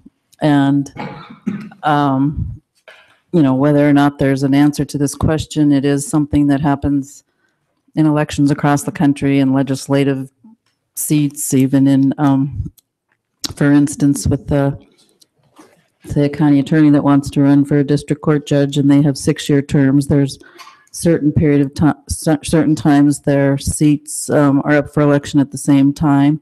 And then there's a period of time where the district court judge seat or the county attorney might be in the middle of their term when the district court judge is up for election and they have the option to run and still hold their term. I think it happens at the legislature when you want to run for a House seat and move up to the Senate seat. It depends on when you run. I understand that it's seems with the specific 6 districts that are on the same election cycle as the rest of the executive officers within the city county government, they do have to make a choice, and it isn't always the same 6 people, but it is always the same 6 districts. And I don't know if there's anything that a court, I'm not sure what you would be asking them to decide, because I don't think there's anything necessarily unlawful in it, so I'm not sure what kind of an action you'd be bringing to ask a court to declare, for instance, in a declaratory judgment action. And, you know, it is possible to pass an ordinance, I guess, if this body wanted to say that if you are a commissioner, you can't run for another elected office during your term. If you did want to change, obviously, the form of government that we currently have, it would take a charter change, or under the powers and duties of the Council of Commissioners, if you wanted to change that provision in the charter, you know, that would have to go to a vote of the people, but no simple answer, but that's. Commissioner Fisher? Thank you, Mr. Chief Executive. And Cheryl, this was on my mind long before you filed for office. This has been something that has nothing to do with you filing or else. It just seems that the way we're set up, you know, with 6 of us being on the same term every time, I do think it would be a good idea to review maybe having an ordinance so that when you did run, whether you won or lost, you had to resign your seat the following January. That way you could serve out your term. But, you know, it just doesn't seem to be fair for where you live in a community to not have the same rights as 6 other people on the commission. So at this time, I will make a motion to give everybody a little time to think about this and ask to refer Communication 16-33 to Committee of the Whole. Second. Okay, we have a motion. Go with the recommendation of referring to the committee of the whole. Is there any on the question, Commissioner Morgan? Thank you, Mr. Chief Executive. Mr. Fisher, this isn't a hard problem here. We can solve this tonight. You just have to move into one of the other districts.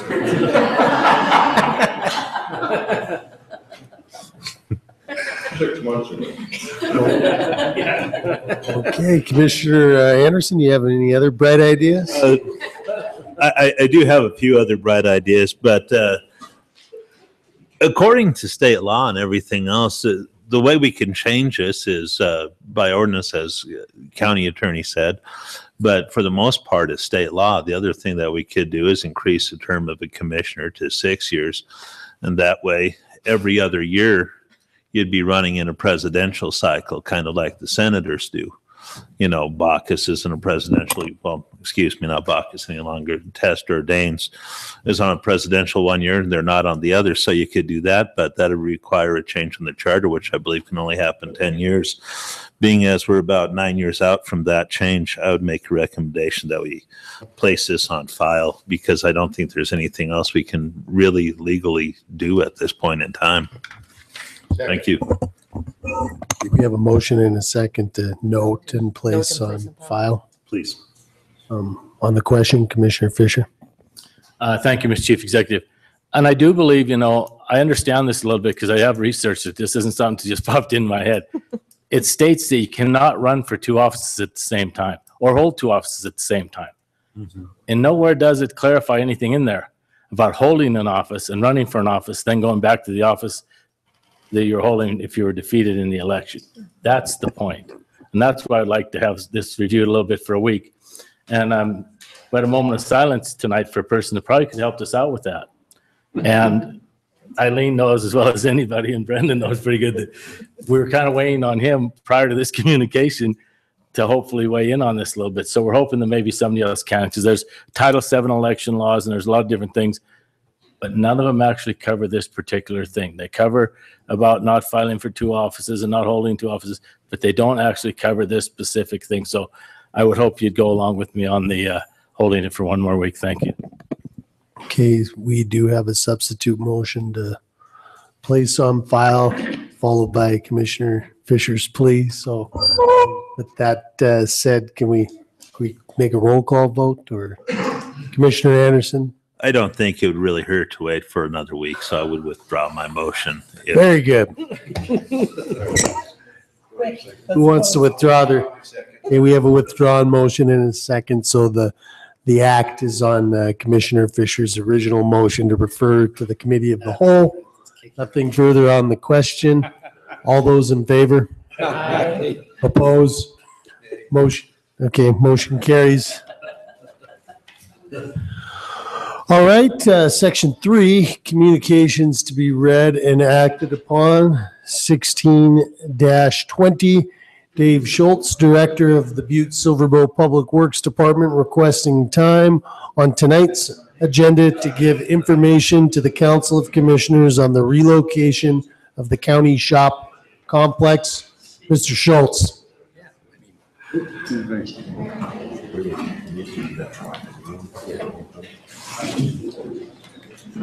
Mr. Chair, members of the council, please bear with us while we get the projector running, please.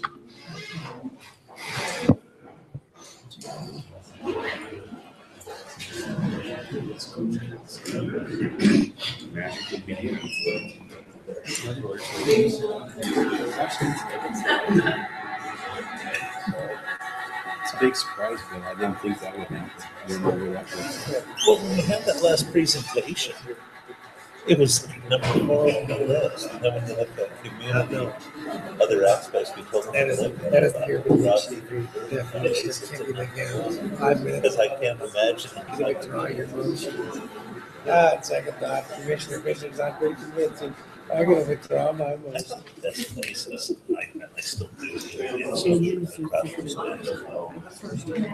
Rushmore Metro, Chelsea Valley, Centennial Wizards, 2 properties, and it's off of the outside. And then I was locked up. Mr. Schultz.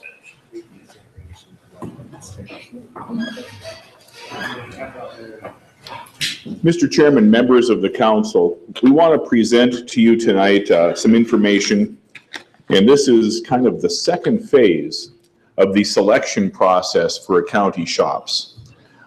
In an effort to get this out to the community as best we possibly could, we presented a lot of this information, I think it was about a week ago, to the SARTA board.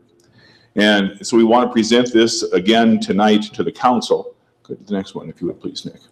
So you may remember that we had, I think we began with 8 sites, and we eliminated 4 of them in the earlier process.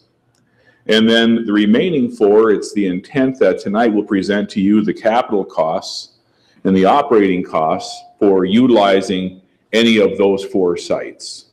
And at the end of the presentation tonight, we'll make a recommendation to the council as to where we think is the best site for the new shop location. And then we've asked in a separate communication that I think it's February 3rd is the first Wednesday in February.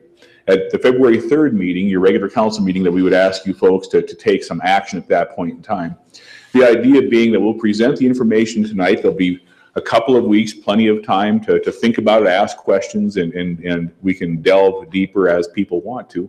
But then on February 3rd, we would ask that you take some action so we can move forward. And the whole idea behind this rather accelerated schedule is to get this process moving so that we can accommodate the schedule that the NRD folks have and the governor has, that we can begin moving dirt at the Parrot tailings this summer. And then if we're able to select a shop location and get to work with design and building a new shop, we could then remove the remainder of the tailings next summer, demolish the existing shop complex, and then remove the other tailings. And then by that time, we would have our shop relocated. So with that being said, the slide that's up on the screen now shows the members of this selection committee. We've had myself and Planning Director Sesso, Nick Sanford, our Operations Manager of the Road Division, Tom Loggins, our Road Superintendent, Julia Crane, who's a Special Projects Manager for Butte-Silver Bow, and then we also had Pat Canine, and he's part of the NRD program. He's their Environmental Science Specialist, and then Andy Dare is the Consulting Engineer with Pioneer, who has given us some real excellent service as we went forward with this project. So the way the presentation will be configured tonight, I'll talk a bit at the beginning. Nick Sanford will talk about the existing shop locations. Then Andy Dare will talk rather extensively about the costs that have been configured for each of these locations. And then I'll talk again at the end, and we'll make a recommendation, and we'll answer any questions that you might have. So to begin with, just a quick review of what is at our existing shop complex. In the picture on the left up there, you probably have all walked in that door. Jennifer Kearns has her office just ahead of that door. That's the main office building where Nick Sanford has his offices, where Tom Loggins does. It's the drive for our road crews. It's where Jennifer Kearns operates. It's where our electrician has offices, our parks superintendent has offices. It's a rather important complex for us. And so that's one of the buildings that we would be replicating at the new location. And then to the right is our older heated storage building. You see the doors there. So they're all designed to close in the winter and keep our equipment warm so that plows start and buses start and dump trucks start when we need them. There's also a sign shop in that building that you're seeing there. And so all the street signs and the stop signs and the bike lane signs and all those things are created in this building. Then on the next page, we have a cold storage building, and there's no doors on those, there's no doors on those openings, and that's just cold storage. We keep things out of the sun and out of the wet, but we have a lot of equipment that doesn't require being warm all the time, and so that's what goes into our cold storage. Then a bus wash building that we built probably about 10 years ago. That's the building that keeps our buses clean. It's kind of a big drive-through car wash for buses is basically all it is, but a very important facility. On the next page, we've got a couple of heated storage buildings. They're basically identical buildings. One was built a few years before the other. But these are buildings, again, where we close the doors, turn the heat on, and we can keep vehicles ready to roll when it's the 30, 40 below that we have in Butte, Montana. So that's kind of well, and then there's one more page. And then the most important building is our vehicle maintenance shop, and this is where Jocko Steitzer, who's our foreman there, he and his crew of machinists tear down and rebuild and repair virtually every piece of equipment that's in Butte-Silver Bow's fleet. And inside that building, you can see there's 7 or 8 doors on this side. Those are mechanics bays. The other side has an equivalent 5 or 6 doors. There's a large overhead crane. There's a welding area. There's tubing benders. There's machine shops. Everything that we need to keep our equipment in repair is in this building. So this is a very critical piece of infrastructure that we'll be recreating at whatever new site you folks choose for us. So I'm going to sit down, I'll run the computer, and Nick is going to review our existing sites. Thanks, Dave. As Dave said earlier, we've broken it down to the last 4 locations that we're going to show you today. And the first, in no particular order, is the Centennial Concrete property. It's right across the street from the existing Metro Sewer Plant. It encompasses 17 acres. And it's currently owned by Marty Saluso. And you can actually see in the middle there is our the animal shelter, the Butte-Silver Animal Shelter. That's kind of right dead in the center of that property there. So, and Andy's going to talk about it later. But Marty Saluso, actually, we have been in contact with him, and he made a proposal to us on what it would cost to purchase that property. So. The next one is right next door to that Centennial property. It's the Gilman property. Jim Gilman owns this property. It encompasses 20 acres, and it's, again, right across the street from the Metro Sewer Plant. And we have been in contact with Jim Gilman, and Andy will talk about that here in the next few slides. So. The next one is the Mike Mansfield Technology Center. It is in southern part of Butte. It encompasses 53 acres. Our current site is roughly 14 acres, I believe. So a 53-acre site is quite a bit more than what we would actually use, but it is a large site with existing buildings on there, and it's right off of Technology Way, which comes off of Harrison Avenue there down south of town. The next site is the Montana Pole Plant. It encompasses 40 acres. It's off of Greenwood Avenue. It's currently under the direction of the state. It's getting cleaned up by the DEQ from the existing pole plant there, but it is right across the street from Hollow Contracting Yard, and it's just south of the interstate highway there and right off of Greenwood Avenue.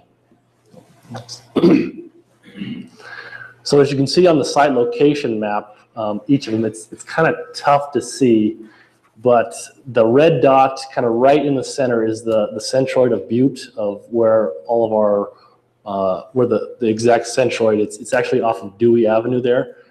I think Dewey and Oregon is where it's at. So you can see the 2 blue dots kind of up in the upper left corner there is the Gilman and the Centennial site. And just below that, the blue dot is the Montana Pole Plant. The red dot just directly above the centroid is the existing corral. And the blue dot just directly south is the Mike Mansfield Center.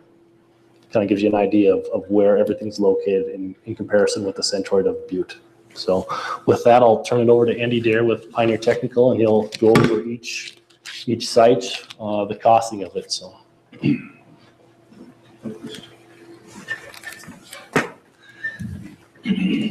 Thank you, Nick.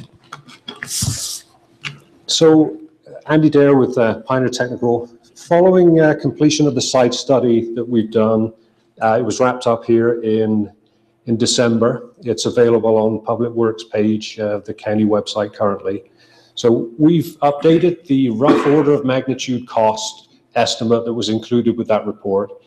And we've refined the site development costs, land acquisition costs, estimates, and also estimates of operation and maintenance costs for each of the sites. And I'll run through these preliminary estimates for each of the 4 sites, and we'll look at a comparison chart of the 4 locations.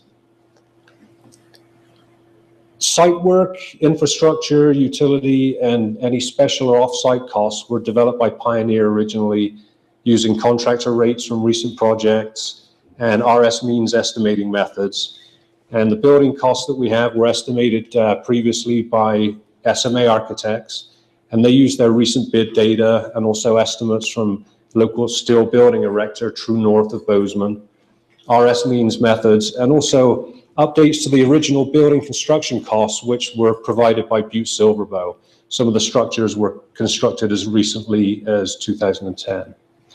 Now, it should be noted that these estimates do remain preliminary, and the level of accuracy may vary by as much as 25%.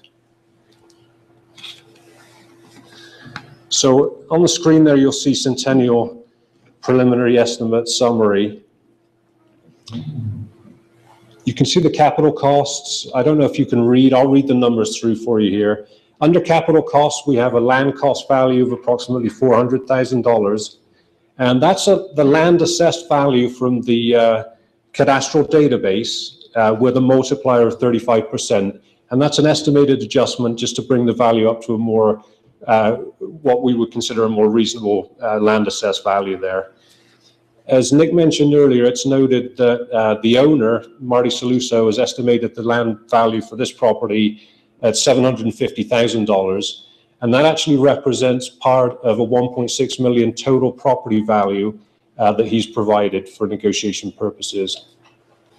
We move through to site work. We have a figure here of approximately $1.1 million.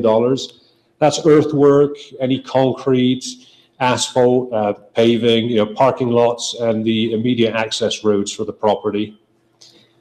For buildings and structures, we have the number from the architects at $6.35 million. Those are, as I've stated in previous presentations, those are replacement costs to replicate the 7 structures that the corral currently has. So it's a one-to-one replacement of the existing facility. And under site infrastructure for this property, we have a figure of $750,000, and that covers the fencing, the entry gate, the in-ground fuel system, magnesium chloride storage tanks. There's an outdoor crane, and also the exterior lighting and some shop equipment and those types of costs.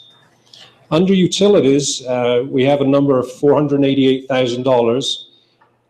It includes the water, sanitary sewer, and storm sewer. And this number now also includes estimated electrical costs and also gas services to the property. And under special off-site costs, for the Centennial property, we have a number of $112,400. And that covers the demolition and disposal of 2 two-story buildings which are on the property, and then also the 3 one-story buildings that are on the property. So those would need to be demolished in order to facilitate the building of the new site here. We have a 15% professional fee added in, and we have the standard contingency of another 15%. So for the total estimated capital cost for the Centennial property, we're looking at approximately $11.9 million. Next up, we have the O&M costs. Now, based on information provided by Public Works, we estimated that the annual mileage for the light-duty vehicles, the cars and trucks, and then also the larger vehicles, the class 6 to 8 trucks and transit buses, we estimated the annual mileage for those, and we calculated the annual fuel costs using the data provided by Butte-Silver for 2015, and then using the service frequency information that was also provided by JACO, we were able to estimate the cost of the scheduled vehicle maintenance over the 2015 period. As Nick showed you on the previous slide, we located the centroid of the urban area boundary. Now, this is the theoretical center of public works activity, and it represents the center of the urban area and the center of the road system area, which is obviously maintained by Public Works. And so the distance in road miles to this location was calculated from the existing facility and then also from each of the 4 sites under consideration. And then the annual mileage total that we calculated was adjusted by a small percentage for each site to quantify any additional travel distance, if any at all, for the county vehicles. So if you see under Centennial Avenue, we have a figure of $709,600, and that represents the annual routine O&M costs for fleet operation and maintenance of the vehicles. And we also picked up the operation and maintenance costs for the site utilities. Butte-Silver Bow provided the site utility costs for the corral from 2015, and we were able to adjust those based on the assumption that the new facility would have inherent efficiency improvements. And we have numbers in there currently, $28,800 for annual heating and utility costs for the current location, as translated now to Centennial Avenue. So we have total routine O&M costs at $738,000 for the Centennial property.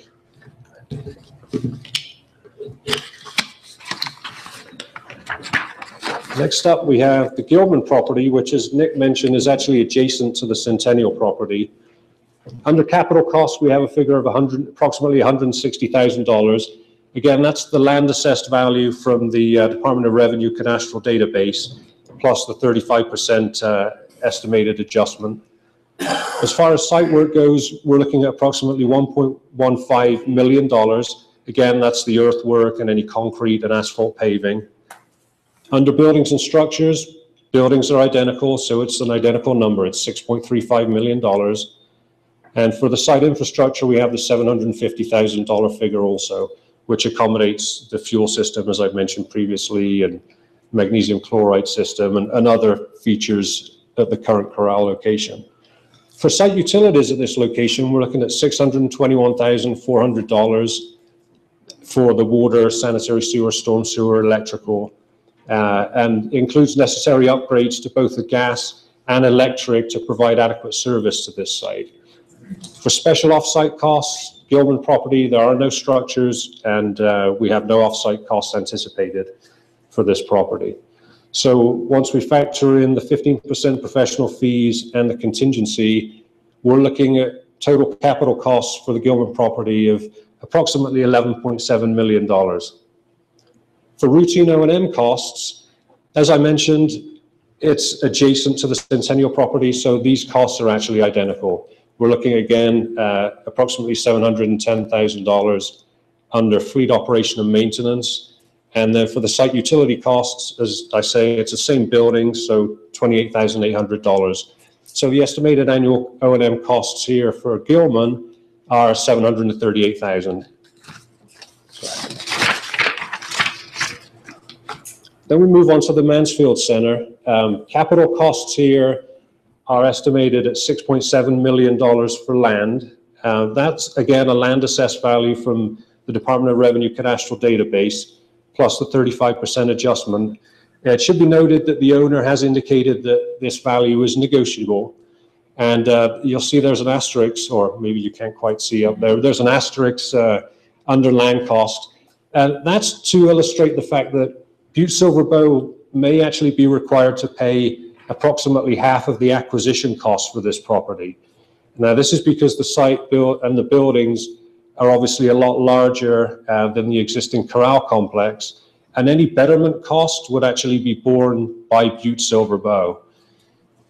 The acreage is 4 times the acreage of the current corral facility, and obviously the square footage in the available buildings there is way in excess of public works needs at this point. Under site work, we have obviously no costs included there. It's an existing facility. For buildings and structures, we have a figure in of $3.4 million.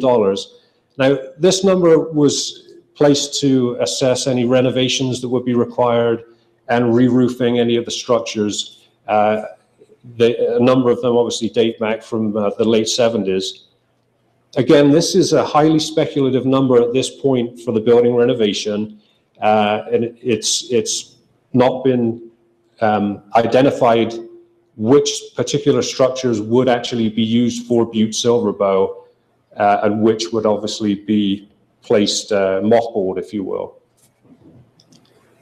We have site infrastructure, utilities, and special off-site costs all come in as zero. Obviously, there are no costs since it's a previously developed site.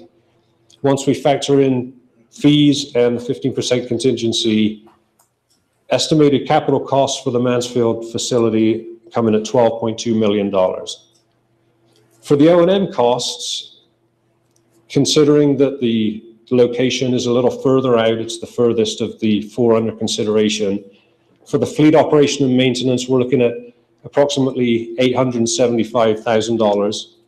And for site utilities, MSE were able to provide the utility costs from 2015. And again, we adjusted those down based on any perceived retrofit improvements for the utility efficiency there. So we have a number of $86,400. So estimated annual O&M costs at the Mansfield Center are over $1 million. It's $1 million and approximately $74,000.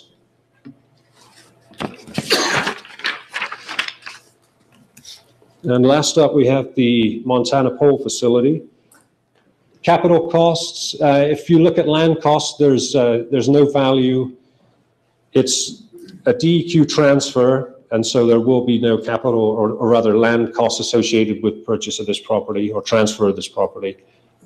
As far as site work, we're looking at approximately $926,000. Again, that's the earthwork and any paving costs, concrete costs. As far as buildings and structures, again, identical cost, as is the site infrastructure cost. We're mimicking the existing corral facility, so $6.35 million and $750,000 there. For site utilities, we have approximately $588,000 for the water, sewer, and electrical and the gas. And the electrical number also includes the repositioning of the power poles that run along Greenwood Avenue. And having said that, the special off-site costs come in at $238,400, and those are estimated for the widening of Greenwood Avenue in order to accommodate the traffic that would be moving through there. So with our professional fees at 15% and also the contingency at 15%, the total estimated capital cost for Montana Pole comes in at approximately $11.5 million. With the routine O&M costs, the fleet operation and maintenance cost is $624,300, and the site utility cost, again, identical buildings, we're looking at $28,800. With the fleet operation and maintenance number, it's interesting to note that this site is actually an identical distance from the centroid as the existing corral facility. So for estimated annual O&M costs, we're looking at $653,000. Go ahead. So in summary, you can see the land purchase difference in red for each of the properties. I'm not sure if it's clear. First up, you have Centennial at the top, then Gilman. It's the Mansfield Center, and Montana Pole is on the bottom there. The difference in red, obviously you see that's the land purchase cost. The purple bar, which is the next bar, showcases the building and structures cost, which obviously is identical for all of the sites except the Mansfield site. And with the Mansfield site, you can see that there are no site work costs, no infrastructure or utility costs, since there are existing structures on site and the site is developed. And so with that, I'll hand back to Dave to discuss the recommendation.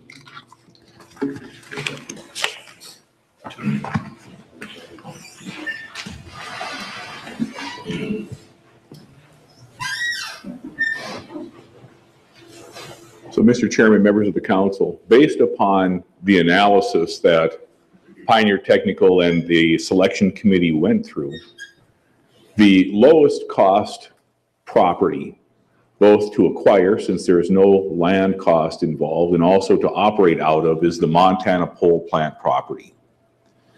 And I'm going to talk a bit more about some caveats with Montana Pole, but it is our recommended site. But a very close second is the Gilman property. There is some acquisition costs involved with the Gilman property and slightly higher operating costs, but they're so close together that they're pretty much almost a dead heat.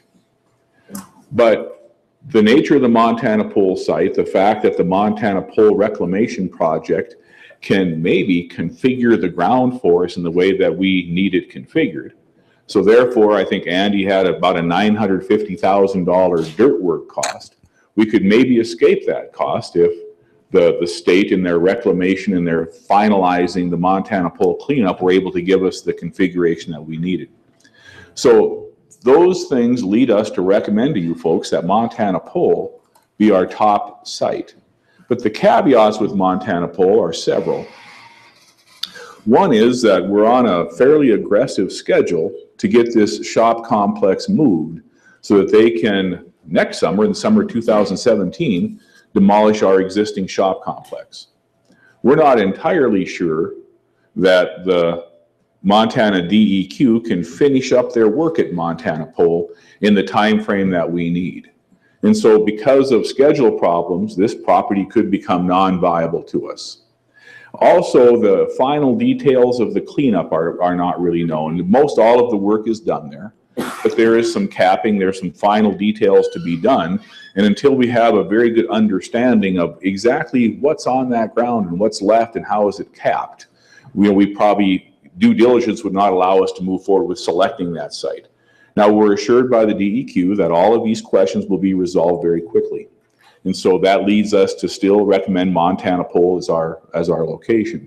But because these caveats could come to pass, we also would like to pursue the Gilman property in a simultaneous fashion. Now, we don't have any intention of buying the Gilman property, but we would like to go through maybe some low-level environmental analyses there.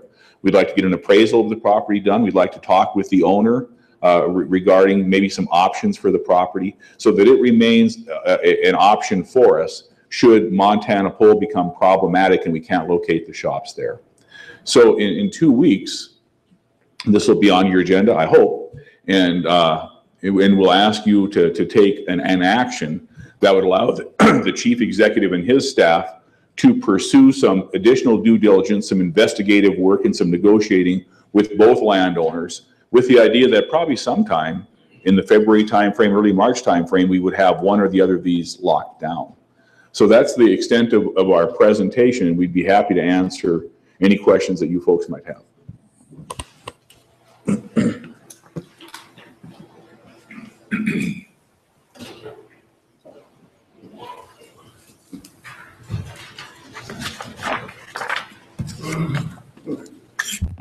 Thanks, Dave. Andy, Nick, Commissioner Sorge. Thank you, Mr. Chief Executive. I guess in my mind, you know, you're saying the Montana Pole Plant is the recommended site with the caveats. I don't even see it as an option at this point. You know, it seems to be that there's a lot of caveats, there's still a lot of unknowns, and it's still contaminated. And you're on the fast track. It just seems like there's too many and if and buts. I guess if it were me personally doing it, I'd probably pursue the number 2 versus the number 1. But that's just me talking. Commissioner Purdue-Dolan, followed by Commissioner Morgan. Thank you, Mr. Chairman. Thank you, Dave. I always appreciate these updates. They're very informative.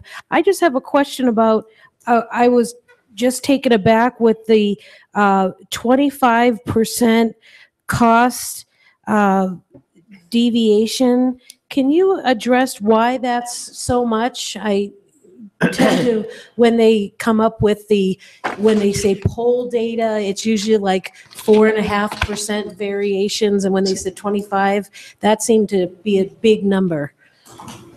Mr. Schultz. Chairman, Commissioner Purdue-Dolan, and I think that Andy referenced that these estimates are plus or minus 25%. And at this point where we don't really know where the land is, we haven't done surveys, we haven't done environmental analyses, there's enough unknowns for the various properties that we add a fudge factor, to be honest with you. Once we can get on the ground, we can do surveys, we can understand better exactly what the subsurface conditions are. You know, if there are clays, then we have to sub-X and bring in engineered fill so we can build on it. But if the ground is sandy, that might not be the case. Until we can understand a lot of details on a particular site, we have to kind of throw some additional money at this to cover eventualities that we just don't know about. Follow up, Commissioner Purdue-Dolan. Thank you. And so knowing that, and with that 25% possible deviation with those unknowns, and with what Commissioner Sorich just said, I have those same reservations with the Montana Pole site being a Superfund site, and with the almost a dead heat with the Gilman site. I would concur and say, why not go with a site that's probably more clean than the Montana Pole plant? Thank you. Commissioner Morgan. Thank you, Mr. Chief Executive. I would have to agree with the other commissioners here tonight. The biggest issue that I'm seeing is that, we'll put it this way, if you put red lipstick on a pig, you still have a pig. And I'm concerned that the land that the pole plant is on, we're moving from one contaminated site to another contaminated site, and I see a lot of potential issues there. But the biggest question that I'd have for Dave is, if we go through with it and the DEQ gives us the property, is there a warranty for perpetuity in case something else comes up later down the road that requires more reclamation? Is Butte-Silver Bow on the hook? Or are they going to step back in and remediate it at that point? Mr. Chairman, Commissioner Morgan, and that is exactly one of the details that would have to be worked out. And we would want something like what you just described. Okay, so thank you. Commissioner Fisher. Thank you, Mr. Chief Executive. I kind of happy to hear these other commissioners. I feel the same way.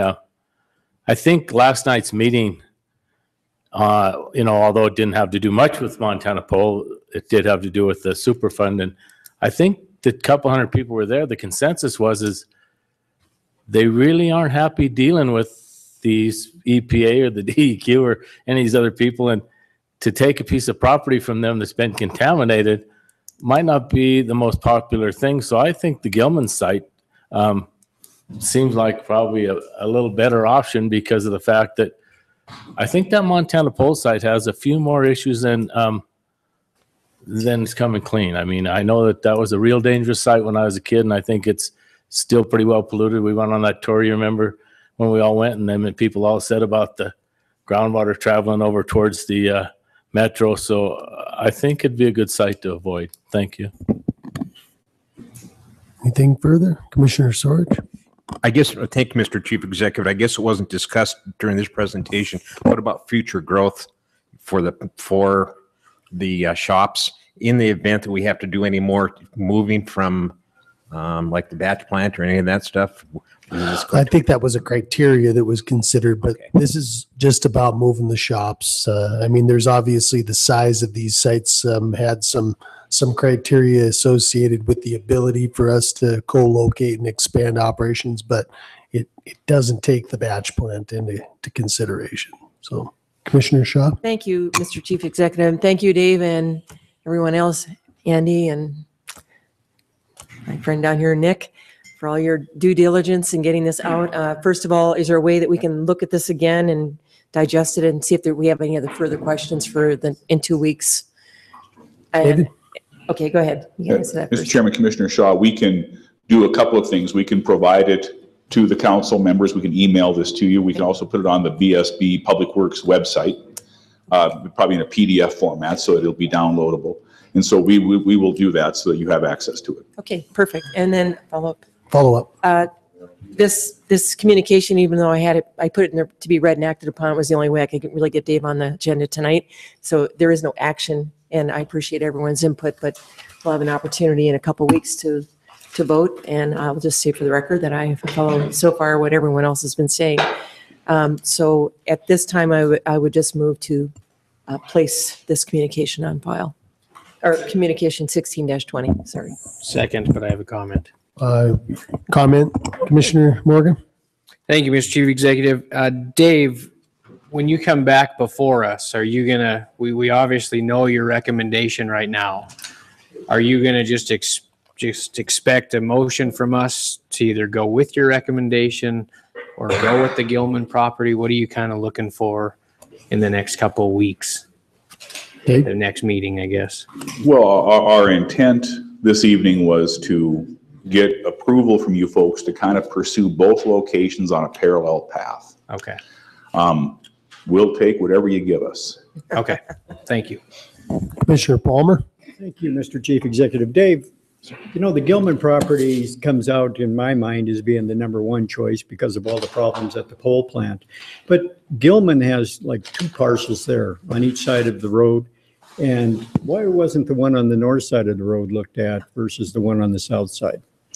Mr. Schultz? Mr. Chairman, Commissioner Palmer, we thought that the parcel on the south side, especially the ground that's adjacent to Centennial, just across the road from the sewer plant and from the Butte treatment lagoons, would be fairly good ground to put the machine shop and the dry storage and the heated storage. It's kind of down out of the view shed of the community. So we chose the land on the south side of Excelsior for that reason. If these were all up on the north side of Excelsior, then they would be, getting fairly close to that subdivision. That's that lower west side. So we thought that it was a bit more conforming to the other land uses by going down below. Follow up. Is there a possibility of purchasing both parcels at the same time on this for future expansion or even for cleaning it up? Because I'm picturing this new shop to be a first-class facility that's going to be an improvement to the area. And across the road, we still have Gilman's dumping ground, if you will, and equipment storage. And if we could get both of them and just beautify the whole area, it would be and you would have area for expansion. Dave? Mr. Chairman, Commissioner Palmer, I've had conversations with Mr. Gilman regarding the ground to the south. I just haven't talked with him regarding the ground to the north, so I don't know if it would be available or not. But I think that would be a possibility. Mr. Anderson? Thank you very much, Chief Executive. A quick question. A couple of weeks ago, when you're up here and you asked us if we had any questions or comments in concern with these proposed locations, one of the things that we hit on was community involvement and how it would affect the community at large. I was wondering if there was any work done on that, and I never noticed anything on the presentation tonight in that format, but I know that in specific, the pole plant, we all seem to have reservations on it. One of the reservations that I had with it is that before it was mentioned as a park and other opportunities to citizens in that area, that was going to be the primary use for it. So if we were going to switch that now, I believe that would have a bit of an adverse effect. Also, the neighbors seem to be opposed to this idea when it was floated a while as an option for the site. Was any research done in that regard into the impact of neighbors on these 4 sites?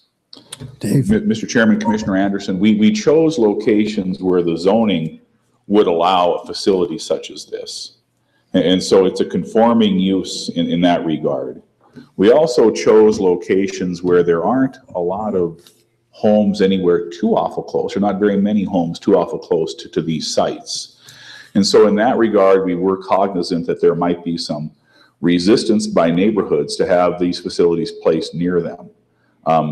We don't think that there's any location you'll choose where there will not be some neighborhood opposition. We expect that will be the case.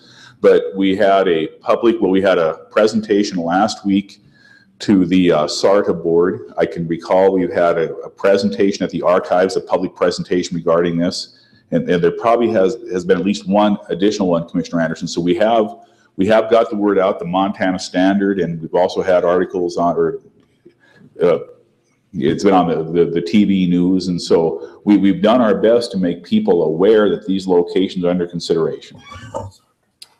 Follow up. Thank you very much. But has anybody commented on it one way or the other? Because that's information that I'm sure that you've gathered through all of these public commenting sections and presentations you've done, but it's nothing that we've seen in the last couple of presentations. So I was wondering if there was any comments and if you could share those with us, if there was. Dave? Mr. Chairman, Commissioner Anderson, we've had general comments regarding locations, or We've had comments of don't move it at all, don't take the tailings out, leave the shops where they are. We've had those types of comments, but we do not have a record of comments we can hand to you on specific locations. No, sir, we do not. Okay, thank you. Commissioner Foley and then Commissioner McDonough. Thank you. Dave, just a couple, I guess, these guys have already asked my questions in terms of, and I've told you this before, in terms of public comment. I appreciate, the saying that there's been public comment, but I think it was at the meeting last week, and Mr. Hafer was here earlier, and he asked you a direct question, almost the exact same question Commissioner Anderson did. And you gave the same response. You said that, that no matter where we put this, you're going to have opposition, which is true. But for a commissioner that both these sites are in my district, I don't know if that's suffice. And I know wherever it's at, you are correct. There's going to be opposition. The key selling, and I've said this to you before, and I've directly asked you this question, and particularly the Gilman site, and Mr. Cecil's here tonight, again about a crusher and hot plant. That, I think, changes the equation. And it also changes the equation, I believe, and I could be wrong. The Gilman site is a M1 site, which is light industrial, which I believe a hot plant crusher is not allowed. And Mr. Cecil could confirm or deny that. But that obviously will change the equation. And I guess, are you still set and feeling, and your view has changed, obviously, that we have to move the hot plant and crusher? Because that does disrupt the neighborhoods. It's different than what you're saying is just putting in these storages here.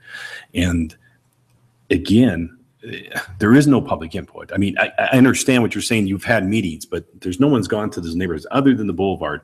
And that's another area that I think it has never been discussed. There's been numerous meetings and numerous issues that their neighborhood has already come up with ideas. They like to see this and this and this. None of that's there. None of that's being discussed. And so I think that has to be brought to this commission as well. And I have to do my job as a commissioner and stress that to you. So, but the big question again, hot plant crusher. Dave? So, Mr. Chairman, Commissioner Foley, if I had my druthers, we'd leave the hot plant and crusher right where it is. It's in a fine location as far as hauling our aggregate in. It's right off the interstate. It's centrally located. It's behind those big slag walls. There's that tank out front. People don't even know it's there. It's in a central spot. People don't even know it's there. And I think that there is a chance that it might stay there permanently. But the talk is that there is a real desire to have the cleanup be more thorough and effective than it has been to date. And another area that really hasn't been addressed is that area where the hot plant sits in those slag walls. So I think there's a definite possibility that sometime in the next number of years, those slag walls will come down, that ground where the hot plant sits will be dug up, and there'll be tailings taken out, and there'll be some kind of reclamation activity, and that we will be moving the hot plant and crusher. Now, where it will end up, I do not know. When we met with you folks, probably a month ago now, we had talked a lot about a location where we could co-locate a hot plant and crusher and with the shops. That may not be possible. 4 or 5 years from now, I don't know what the political climate will be. I don't know what the community climate will be. We may not be able to co-locate our crusher and our hot plant. We'd like to. It would streamline operations, but we don't always do things just for the convenience of public works either. And we recognize that it may not be possible to place a hot plant and crusher adjacent to this Gilman property. Mr. Commissioner McDonough? Thank you, Mr. Chief Executive. My question was following along the thread of Commissioner Foley. Personally, I'd like to see the hot plant and crusher moved at the same time that we move the shops. I think that right off the interstate where it's at, it looks like you're driving into Laurel. One of our main exits into or entrances into the community in the middle of the summer, and they're driving through a cloud of smoke. We're not smelting anything anymore. It's a terrible location where it's at currently. I think we all see the writing on the wall that at some point in the future, it's next. I mean, everything's next in terms of environmental cleanup. If it's not this, it's going to be the next project or 5 projects down the road. I think it's prudent planning to do it all at once. So I would prefer that it's included in this discussion now to not only relocate the shops, but relocate the crusher and do it all at once and just be done with it. And I understand the concerns of neighborhoods and where you locate it. Another option too is maybe we revisit the whole hot plant and crusher business altogether, and maybe we just get out of it and contract it out to other people. I don't know, but I would prefer that we do it all at once. I mean, if we're going to buy it half of it, we might as well go the whole thing. And I think that it's prudent that we look at locating the hot plant and the crusher in the current proposal. Thank you. We could certainly talk about this a lot. I think, to be fair, we were given money to do a shops relocation study in order to, and I think we included what the discussion is on the hot plant and the crusher as much as possible within the confines of what the scope of this project were, and that would be to select a site where that possibility could remain open. But to be clear, this is you saw the numbers on the estimates. This is not going to be a cheap endeavor, and those monies are going to be coming out of the restoration fund to make the removal of the parent tailings a reality. Now, I would argue right along the lines that you're stating and that Dave touched on, that if you look at the next project or a couple projects down the road, the goal for this community is to have a restored and clean Silverbow Creek corridor, and you cannot have a comprehensively cleaned and restored Silverbow Creek corridor with a hot plant in the middle of it. It's just the way it is. In fact, I would challenge you to try and get a hot plant permitted in a floodplain in 2016. It's just not going to happen. So it'll take place, but those numbers that you saw on these analyses do not include the additional costs of relocating a batch plant and a crusher. And so if we were gonna look at that next month, next year, 2 years from now, it would have to be a separate project, and we would have to look for separate application or separate funding sources in order to do it. So that's why we're focusing on the relocation of the shops, but I've also included the acreage to look at the potential for co-locating that in the future, be it near or far. So just thought it'd be good to include that information. So with that, we have a motion on the floor to note and place this on file, and I will assure you that Dave and Andy and Nick and the other folks working on this evaluation are continuing to look at things as they come in. Dave mentioned that we've got some ongoing conversations with the Department of Environmental Quality, the state of Montana, as well as Mr. Gilman, and we will continue to update the information. In fact, there's been additional information updated every week for the past 3 weeks, and I don't expect that we won't learn something new between tonight and next Wednesday. So we'll keep you in the know. With that said, if there's nothing further on the question, Superfund Coordinator and Planning Director John Sesso can't help himself, so he will come up. Well, Mr. Chairman, I just wanted to maybe suggest that you refer the communication to the committee of the whole, just because if something does come up next week, there won't be a communication to have on the agenda so you can talk about it some more. So that's a good idea.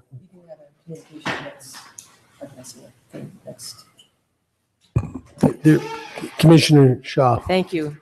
Thank you, John. That's a good idea, but this was designed to be a presentation, and it's okay, but we do have another communication, as you know, coming up in 2 weeks, that's asking us for a vote.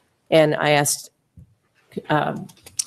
Public Works Director Schultz to provide us with the information we did get tonight. So I don't know, it might be redundant, but that I'll leave is it up to the council. No, that is true. Communication 16-21 that was approved earlier tonight and was segregated by Commissioner Fisher is to request time on the February 3rd meeting. So it will be open for discussion as it's referred to the committee of the whole next week. So nothing further on the question. All those in favor? Aye. Opposed? Motion passes. Section 4, ordinances and resolutions referred to judiciary. Take note of the resolution.